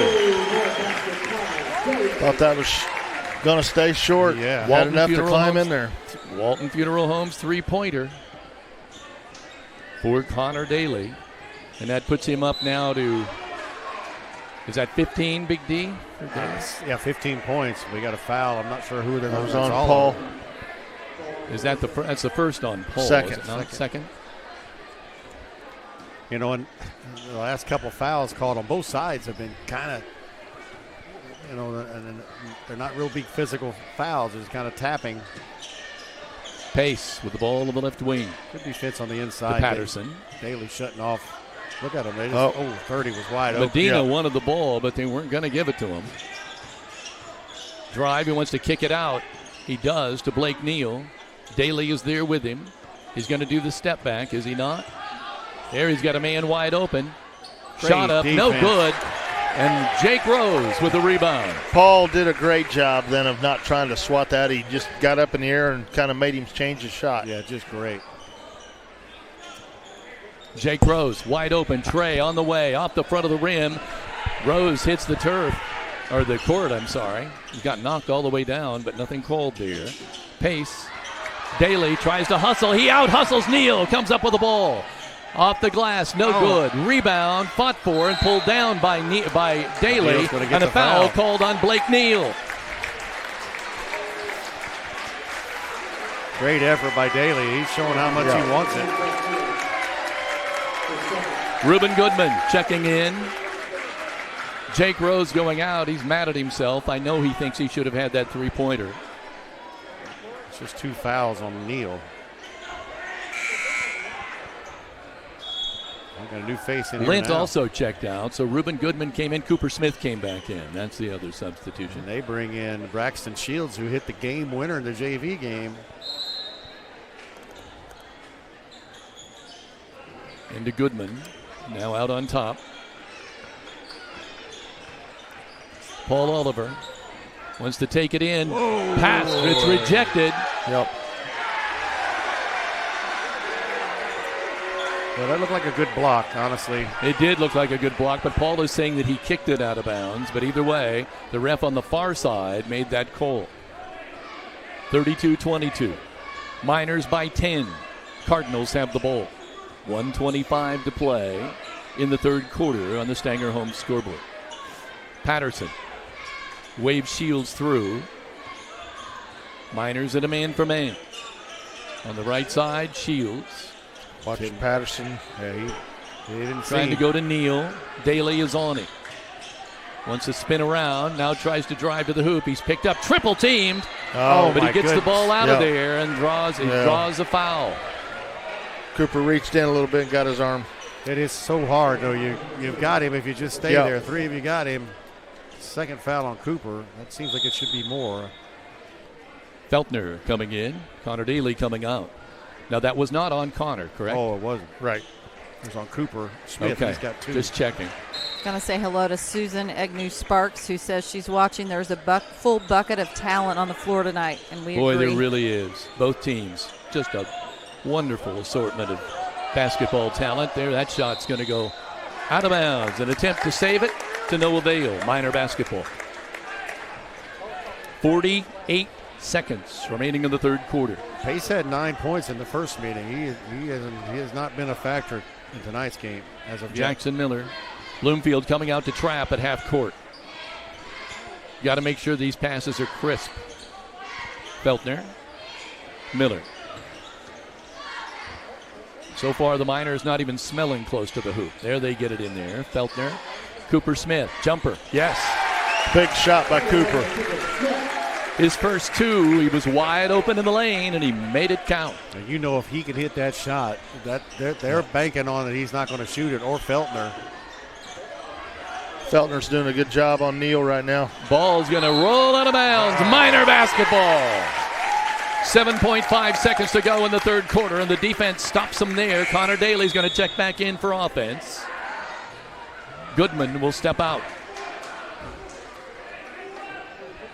7.5 ticks remaining in this third quarter. Jackson Miller sprints across the timeline. Sets up on the right wing. Now goes to Daly. Shot up in the air. No good. So at the end of 3, it is 34-22. Miners in the lead. Team Ortho is Greene County's only orthopedic clinic featuring board-certified orthopedic surgeon Dr. John Hammerstein. Team Ortho also has led athletic trainer Jed Arsenault, who works with Linton-Stockton student-athletes to help minimize the risk of injury.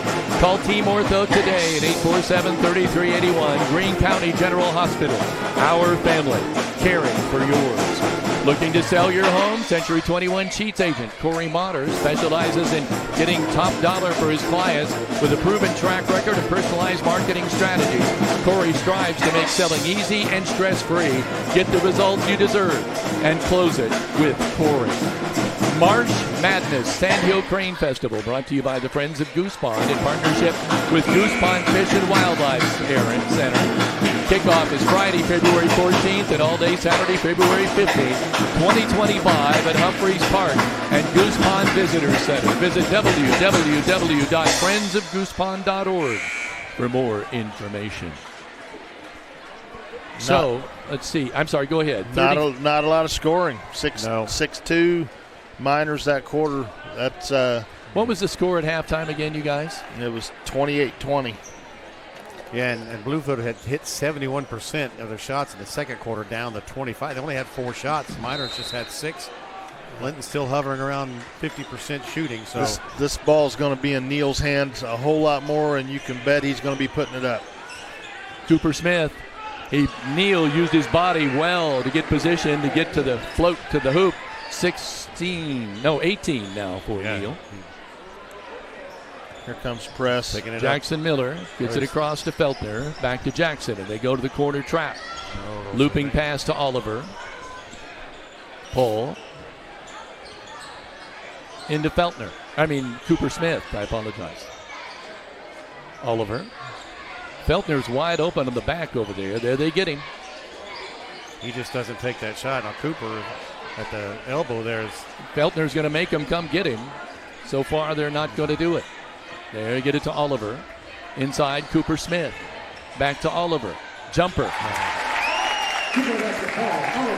Is that 16 now for Oliver? Yes, 16 each for Oliver and Daly. Or 15 for Daly.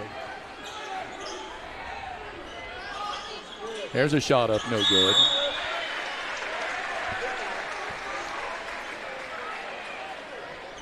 Got to block out, especially on those long shots. Inbound will be Blake Neal. Cooper Smith going out. Coming back in, Tucker Lint. Neal is 1 of 5 from three-point land. Trap play over in the corner on Neal. He has to give up the ball. There's a shot by up and no good. Ball tipped. Oh, my gosh. Call that on Feltner. Call a foul on Feltner. Looked like everybody floated to the right and he went to the left. I don't know.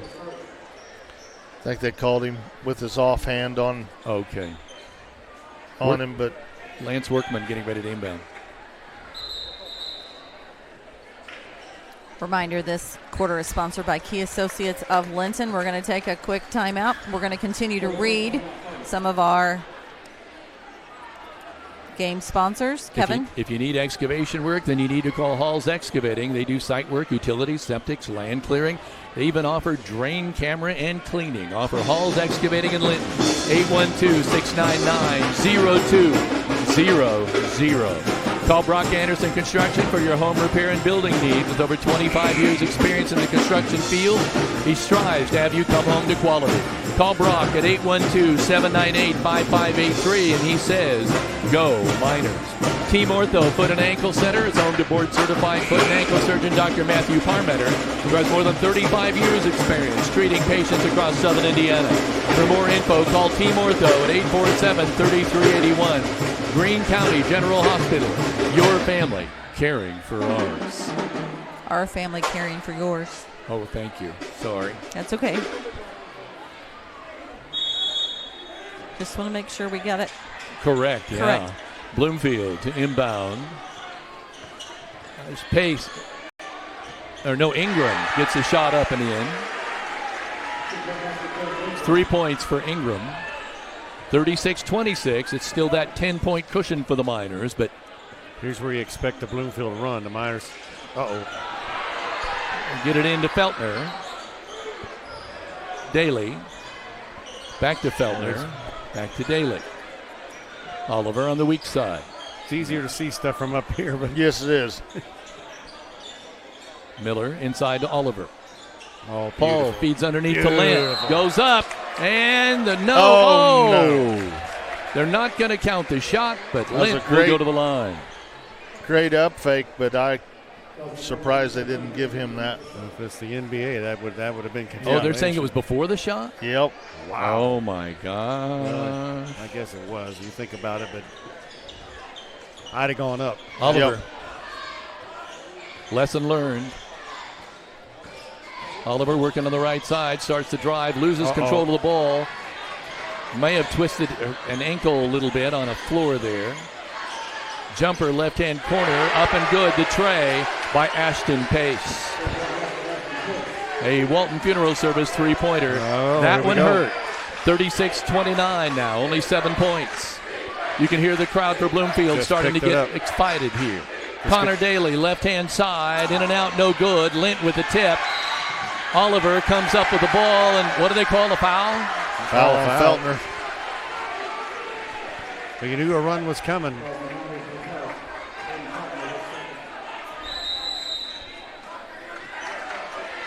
Timeout, Linton.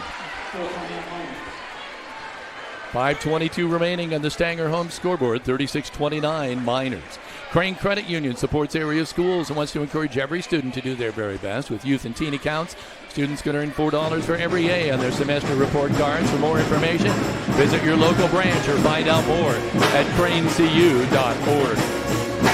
Let your Indiana Farm Bureau insurance agent, Jathan Wright, help you think about insurance. Stop by the office, submit your info online, or give him a call. 812-798-2615. Proud to be your hometown grocer. Save a Lot encourages you to switch to their brands and save. This week includes 3 for $11 Red Baron deep dish pieces and 1 gallon of ice cream for $6.49. And shop for Valentine's Day early with sweets that say it all. Remember to shop the dot to save a lot. Linton Sporting Goods, your local one-stop shop for all things sports, locally owned and operated in the family for 40 years. They'll make sure you're ready to start the season or upgrade throughout the year. Find them on Facebook today. Well, Big D, you called it. You said there was a run coming, and it is here. It feels like we're slowing, trying to eat that time up, and we're getting some good looks. But when you don't cash in after the long wait. Yeah, then you have a couple of turnovers and a couple things go against you, and Bloomfield's right back in this contest. Patterson on the left-hand side to Workman. Now out on top to Ingram. They try to go inside to Neal, and they call another foul. Wow. They're calling a push-off. I don't see how that was on Daly. That's one you can't agree with there, I guess, unless you're Bloomfield. He was fronting him. Yeah, I mean. Coach Britton is making a point. Kept calling it both ways. He's pointing over to the other side. Ingram. Oh, boy. Or that was Pace, I apologize. Yeah. Patterson working on the right side. Out on top to Blake Neal. What a shot. Spins. He's going to take it right up on Daly. Shot up, no good. Gets his own rebound and puts it in. He's decided 20 to take over. for Neal. 36-31. Miners still with a 5-point advantage, but it's Bloomfield on the offensive warpath here. It's as close as they've been. Connor Daly wide open left side, no good. Tip up. Oliver with the ball. Out on top, Jackson Miller.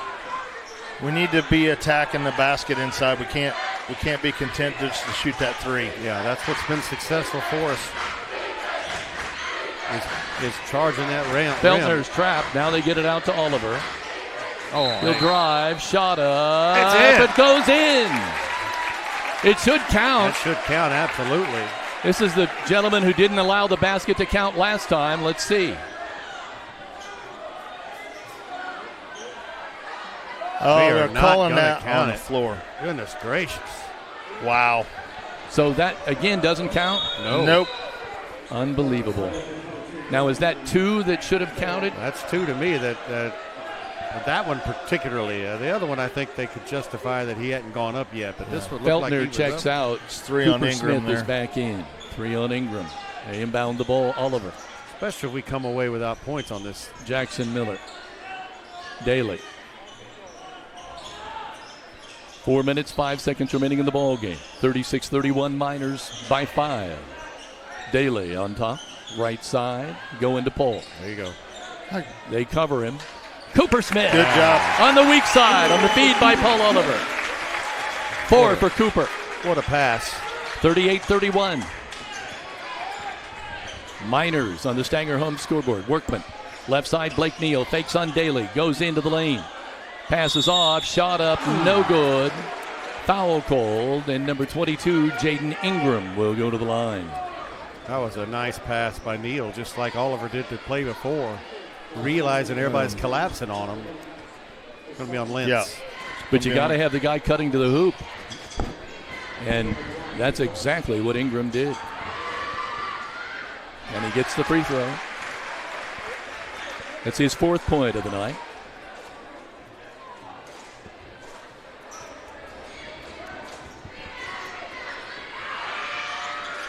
Misses the second one. Long rebound. I was going to say travel. Travel. There, but you can't. We've got Minor basketball. And Bloomfield wants a timeout. 3:34 remaining in the ball game. 38-32 Miners on the Stanger home scoreboard. This. Give Audrey Sparks at Richard Brown Insurance a call whether you're buying your first car or starting your own business. She knows that finding the right insurance can be a challenge. So call her at 812-847-4798 today. Are you looking to buy or sell your home? Trust the local expert. Corey Motter knows Greene County inside and out with years of experience and a passion for helping you find your perfect property. Close it with Corey and make your real estate dreams a reality. The Grill is open 7 days a week with a large menu featuring daily specials. Dine in or carry out your favorites for breakfast, lunch, or dinner. Located in downtown Linton, this family-owned business has something for everyone. And is your family protected? Contact Indiana Farm Bureau Insurance Agent Alicia Cornelius to discuss your auto, home, farm, life, or business needs. It's not just about protecting my family, she says. Let me help protect yours too. Proudly serving Indiana. Call 812-582-8941 to speak with Alicia. One agent for your insurance needs. Kevin? Thank you, Heather. 3:34 remaining now in the ball game. 38-32. What are we looking at, Greg? Going to be a scrap. Last 3:34. It's going to come down to free throws and, in my opinion, defensive rebounding. We've got to keep those second chance opportunities. Passes got to be crisp. Can't get lazy on the passes because they're just waiting to pick them off. Oliver bringing the ball up to Jackson Miller. He's being guarded closely by Tyler Patterson. Oliver. Daly. Cooper Smith with the screen. Boy, that's close. Patterson is right there. He's got it. Jackson Miller off the glass. No good. He's decked out of bounds. No call. Minor basketball. 22 knocked it out. Wow, Jackson Miller. He got kind of tossed out of bounds. He went up against the trees there.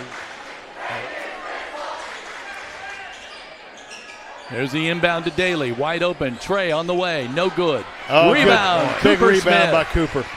He lost his dribble. He needs some help. Gets it to Oliver.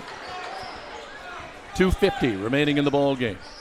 Miners with a 6-point edge, trying to get more. Lint had his eye on float, sweeping to the hoop. Timeout. Couldn't do it. Timeout called as Oliver's trapped in the corner. The Miners are going to talk this one over. 2:39 remaining in the ball game. 38-32. Miners by 6 in the Stanger home scoreboard. This is Raider Media Sports.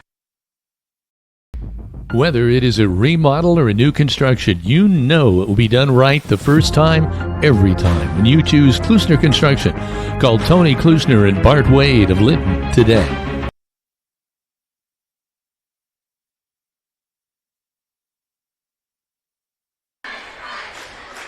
Boy, this fourth quarter, the Miners are trying to kind of take the air out of the basketball a little bit. Well, they've kind of been doing that really for a while.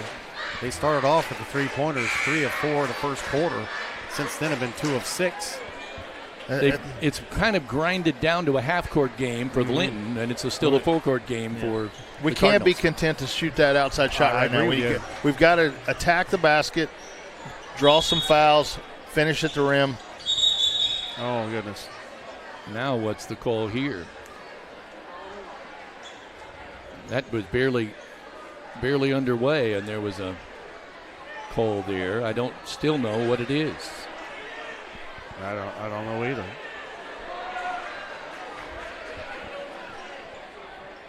Was it a foul? No. I'm not sure. Maybe it was a delay of game warning. I thought I saw him put 23 up. Maybe it was. Yeah, I thought he did too. Too close. Oliver. Oh, that's dangerous. Jackson right there. Miller knocked out of bounds by Patterson. 2:31 remaining. Miners leading 38-32 on the Stanger home scoreboard, and they have the basketball. Patterson and Miller are just going Yeah, at it. they're. There, finally they gonna called a call it. foul on Patterson. Was waiting for that. I thought it had to come somewhere.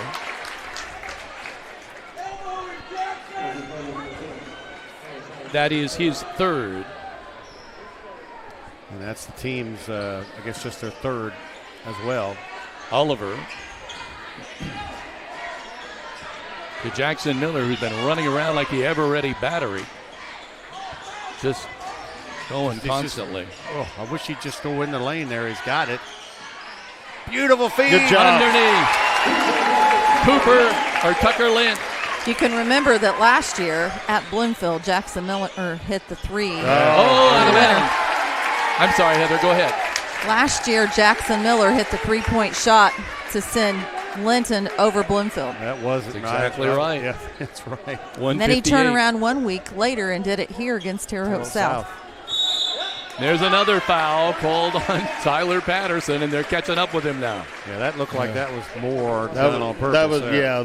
they're trying to catch up on fouls here. Next one they'll be shooting. They're 2 ball cameras. But that's his 4th foul. Yeah, he and he's only got one more. He and Workman both have 4. I can understand using the fouls if you got them, but he's been hard-nosed for them. Yeah, you usually substitute a guy to eat those fouls up. Yeah. Oliver, Jake Rose checked in the ball game. Daly fouled there by number 22, Ingram. Going to come down the Miners making free throws. It is indeed, and we're 5 of 9 for the game, 56%. Connor Daly steps up to the line. I have him as 2 of 3. Do you have that? I got him 2 of 4. 2 of 4. That one's good. He'll get another one. Greg, I hate to give somebody kudos, but you said 45 and under. We're right at that area. Oh! Cooper Smith skied to get the rebound. The ball just hung on there. There you go. Blake Neal again. And now an automatic timeout. 1:33 remaining. 41-35. Miners still lead by 6 on the Stanger home scoreboard. This is Raider Media Sports. The goal isn't graduation day. It's a better every day after. It's the first day in your new career. Your first pay raise. The 5th day of that week-long vacation. It's the first paid holiday home with your family. Or the day of your last car loan payment. Much sooner than you thought. At Ivy Tech Community College, we don't just care about your degree. We care about your life. Let's get started at ivytech.edu.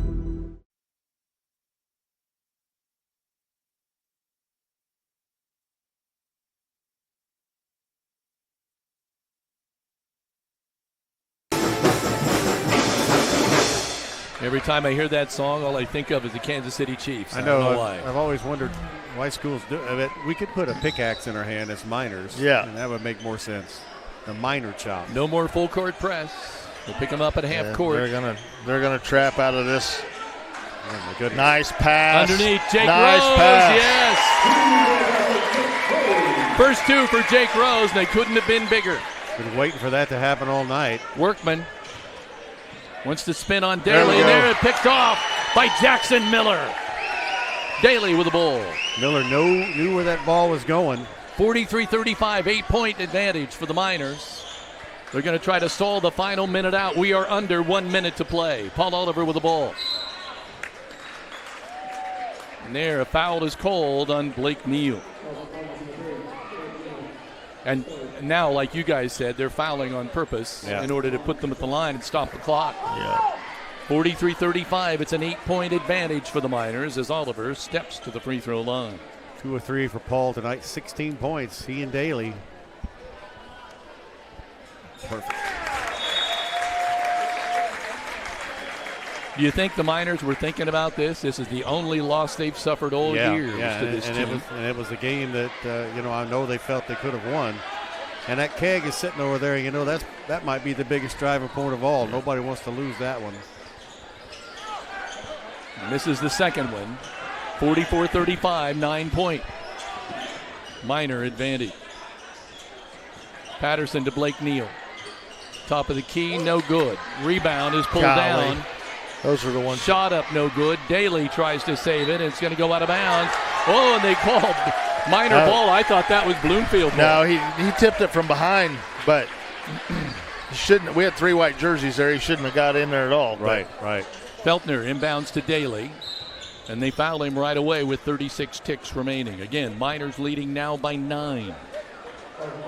44-35 with 36 seconds left, and Connor Daly will go to the line. 5 fouls on Jaden Ingram. The Sexton's going to come back in the ball game. Braxton Shields. Connor gets the roll.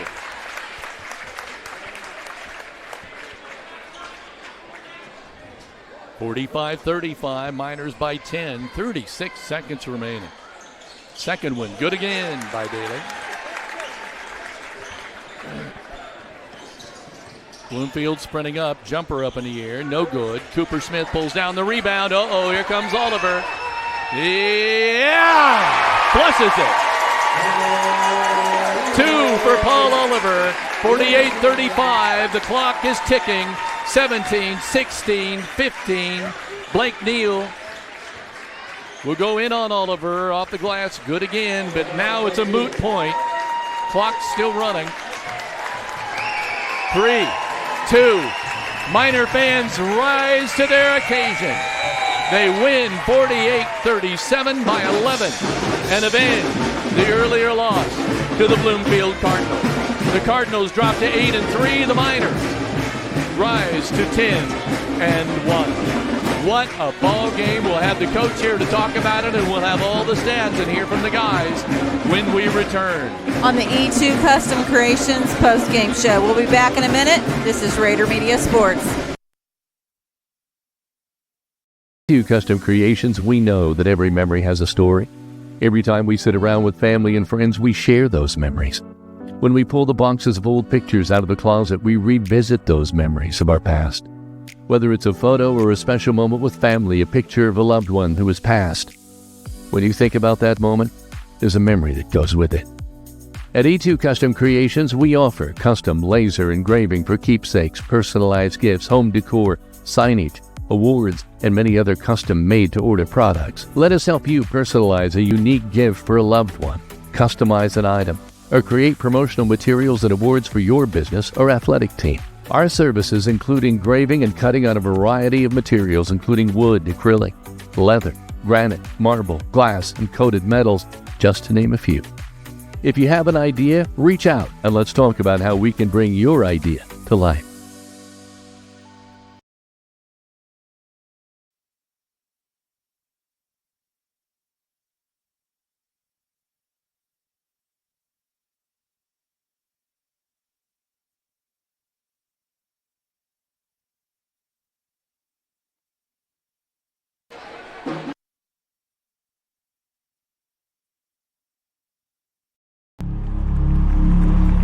Some see a wrestling match. We see a 6-minute lesson in grit.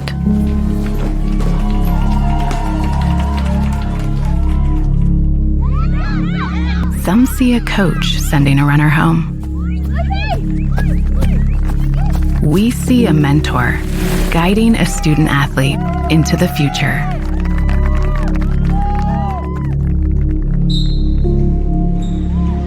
Some see a volleyball match. We see a student athlete learning how to be poised under pressure.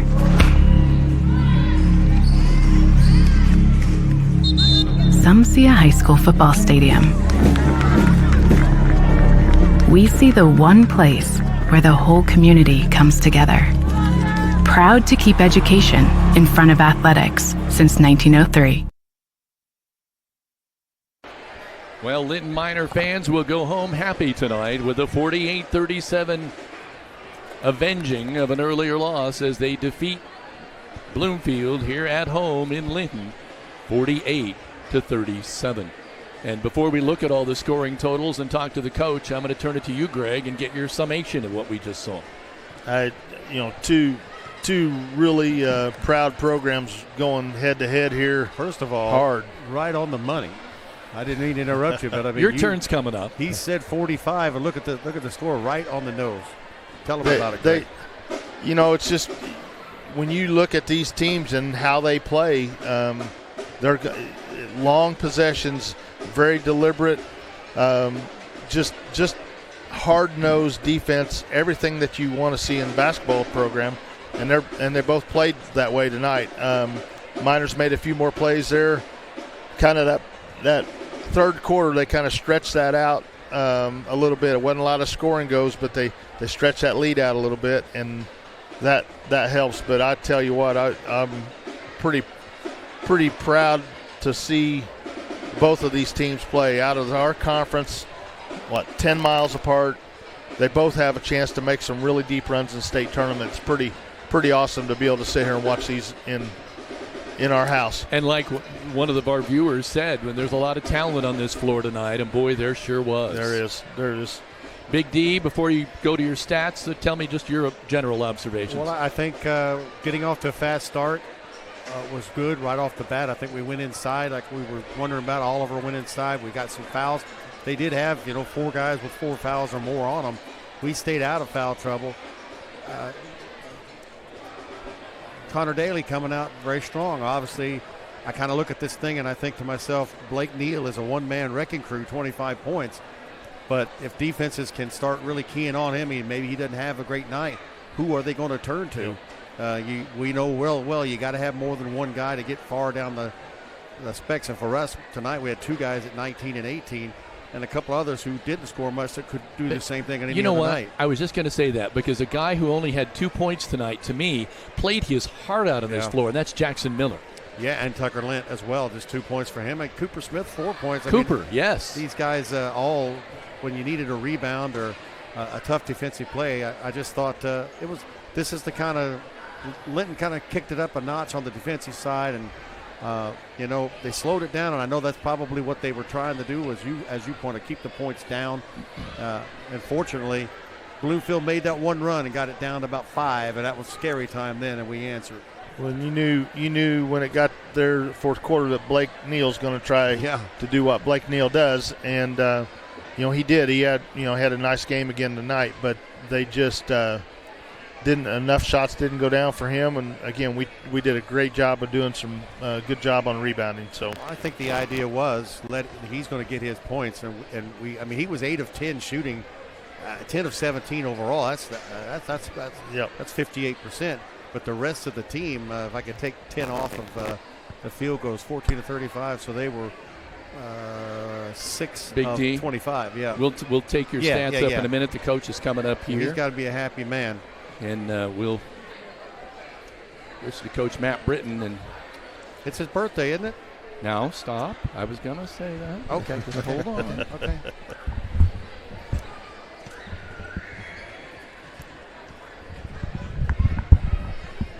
First of all, Big D wanted to sing to you tonight, but we're not going to let him. But let me just say, happy birthday. Thank you. The boys gave me a birthday shower there in the locker room after the game. I'm absolutely drenched. I didn't even notice that until you said it. I could see it now on your face. And yeah, how does this feel to avenge that earlier loss? It's great. Both games have been highly contested basketball games. Both teams, kids play very hard, and Bloomfield's disciplined and well coached, and their kids play extremely hard and compete. And it's hard to guard a kid like Neal. He puts so much pressure on your defense. Even when you play good defense, he makes tough shot after tough shot. Those step backs are killers. Oh, yeah, he's fabulous. And they have good players around him that complement him really well. So more than any team we've played with, right up there with of course, Park Heritage, they're fabulous. But Bloomfield's an extremely difficult team to defend just because of that. And having a player that can do the things he can do and score the way he does, and having good complementary players around him puts a lot of pressure on your defense. We've been very good defensively all year. That's been our strength, defense and rebounding. But they challenge you. They do. They really challenge you, and our kids came through tonight. Conscious effort to kind of take the air out of the ball a little bit in the second half to limit possessions? Not so much. No, they had some foul trouble on the perimeter, and we wanted to make Patterson and Workman guard the dribble, and seeing if because they play with their hands quite a bit defensively, and we thought we could pick up a foul or two on them. They were both had 3 fouls there in the second half, and then they ended up, I think Workman fouled out, but we felt like we could maybe gain an advantage there with them being in foul trouble on the perimeter. But the other part of that was, it was a gut decision when Bloomfield had started to see the ball go in the basket. And sometimes you do that just to make them play defense for a few possessions, a little bit longer than what, maybe they want to, and to, break a little bit of that momentum up, because they, Pace had hit a three. Blake was, making shots. So part of that was, well, they're in foul trouble on the perimeter. Let's make them guard the dribble, make them guard our guards a little bit in space. And at the same time, like I said, they had seen the ball go in the basket a little bit, and we wanted to make them play a little bit more defense. Big D? Yeah, I think that's why I would have loved to have been down there and hear it, because that makes perfect sense in the world what you were doing. You weren't stalling because you were running the offense. Looking for that back door, but great for ball handlers that you have too. Yeah, we turned it over once or twice, because the boys were trying to score. And Bloomfield was playing good help defense. They were helping off our forwards, packing the paint, and we weren't able to get to the basket. But, give our kids credit. They took the punches Bloomfield gave and continued to stay focused and hit free throws, take care of the ball, and got a few big defensive stops towards the end. Before I turn to Greg, you hit some outside shots in the first half. In the second half, a little harder to come by, and yet you still were able to find a way to win. Yeah, we've got good shooters, and before long, the lid's going to come off the basket. Yeah. We made a few in the first half, but, I watch these kids in practice. They put in extra work as well. We make shots, and we've not shot the ball well from the perimeter all season. One or two games maybe we have shot the ball well. So eventually with these guys, I know the ball's going to start going in the basket because I see it every day. Yeah. Greg? Paul and Connor had a kind of games that you'd expect, but I thought tonight, Tucker and Jackson, Cooper, Hayden, my goodness, that just the little stuff that they were doing out there, making a big shot here, getting a rebound, getting a deflection. Just tipping the ball out, There was a lot of things that they did really, really well, and probably helping on Neil as well. I saw that same thing. I saw tip balls, help defense from those guys you mentioned, big rebounds. Cooper made a big shot right there at the elbow. Yep. Hayden was active and around the ball, and Tucker played hard. He did a lot of good things, got some big rebounds. It never shows up on the stat sheet. Yeah, absolutely. And Jackson just being able to run our offense at point guard. He's Coach. He so ran smart. The ever-ready battery. He never stopped tonight. They were all over him, and he never hardly turned the ball over. No, he's a tough kid. You'll be hard pressed to find a better all-around point guard. The way he passes the basketball, the way he can shoot it, he's just tenacious defensively, very intelligent, on the court with his decision making, and sees things the way a coach sees things, which is nice. They have a point guard that can see things. He's kind of like your quarterback a little bit. So I'm not sure Miller and Patterson could have went any harder at each other if they were in a phone booth together. My goodness, they went at each other the entire game. They were. It was fun to watch those two. Yeah, they're going to need an ice bath, both of them. Yeah, I'd say so. Yeah, they both left it all on the floor. That's for sure. That foul trouble you got them in with Workman and Patterson, and 22 Ingram got in foul trouble too. So I thought you got off to a good start. I thought you attacked the paint. I thought that was get some fouls early on them, and then Daly hit those threes to start you off with. I mean, you shot 50% from the field, so I'll take that any day of the week. You held them to 40%. They got towards the end of the game, they kind of got on there, but all game long, you guys were in their face quite a bit. So I came out strong, defended the keg, big win in the conference as well. So it's your birthday, Coach. Go celebrate with Yeah. Thank you. That's that's a big win for our guys. Bloomfield's not going to lose many games this year. They're talented. They've got a good team. They play really hard. They are not going to lose many games, and they will be a serious contender in 1A come tournament time. And we hope they do, actually. I mean, that's nothing better for Greene County. Yeah, I'm proud of our kids for showing some resiliency tonight. So happy birthday. Thank you. Go Miners. God bless you guys. Congratulations. Congrats, Coach. Thank you, sir. So the Miners with an impressive win tonight. And Big D, I'll let you go over your stats. Yeah, I'll do it quick. So no, you're all right. The Miners are led by Paul Oliver. Connor Daly, 19 from Paul Oliver. He had 14 at the half. Connor Daly had 12 at the half. He finishes with 18. Both those guys complemented each other. Paul was 5 of 9 from 7 of 11 from the field, hit both of his 3 points, 3 of 5 from the free throw line. Also added 5 rebounds as well. Connor was 5 of 11 from the field, 3 of 7 from 3-point range, 5 of 8 from the free throw line. The Miners hit 4 of 6 free throws in that fourth quarter when they needed it. Also were 5 of 6 from the field shooting when they needed it in that fourth quarter. Other than that, I mean, the stats don't tell you a whole lot. Cooper Smith with 4 points, 2 each from Jackson Miller, Tucker Lind, and Jake Rose hit a big basket that we needed from him. And there's 1 point from Hayden Feltner, but 7 assists from Jackson Miller. Looking at the rebounds, 5 from Paul Oliver, 3 from Connor Daly. Just timely Everybody stuff. played a part. Yeah, Everybody you look and played see, a part. there's 1, there's 2, but they came crucial times. The Miners overall 50% from the field, 38% from the three-point line, 5 of 13. They hit them early, 9 of 15, 60% from the free throw line. For Bloomfield, really, it was the Blake Neal show, 8 of 10 from two-point land, 2 of 7. That's part of the big difference. Didn't hit the threes tonight. The Miners contested. He's 10 of 17 overall. He's 3 of 4 from the line. He has 25 points. He also added 7 boards. Behind him, 5 points from Tyler Patterson. He had 1 three-pointer involved in that. 4 points from Jaden Ingram, who fouled out. He was 2 of 4 from the free throw line. 3 from Ashton Pace. Hit 1 three-pointer. That was the only scoring from the bench on that. They were 40% from the field. They are 27% from three-pointer, 4 of 15. They are 63% of the free throw line.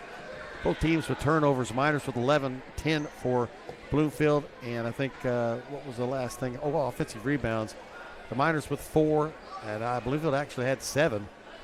But the Miners were able to hold on. They survived the one little period where Bloomfield got close by 5. And, again, as he said, Jackson Miller only ends up with 2 points. We've had games where Jackson has scored 15 points, and certainly he's Jake the Rose quarterback. Yeah. He's the quarterback. I think Tucker Lynn also came in. You said it, Kevin, multiple people on Blake Neal. He had 2 guys in his face all the time, sometimes 3.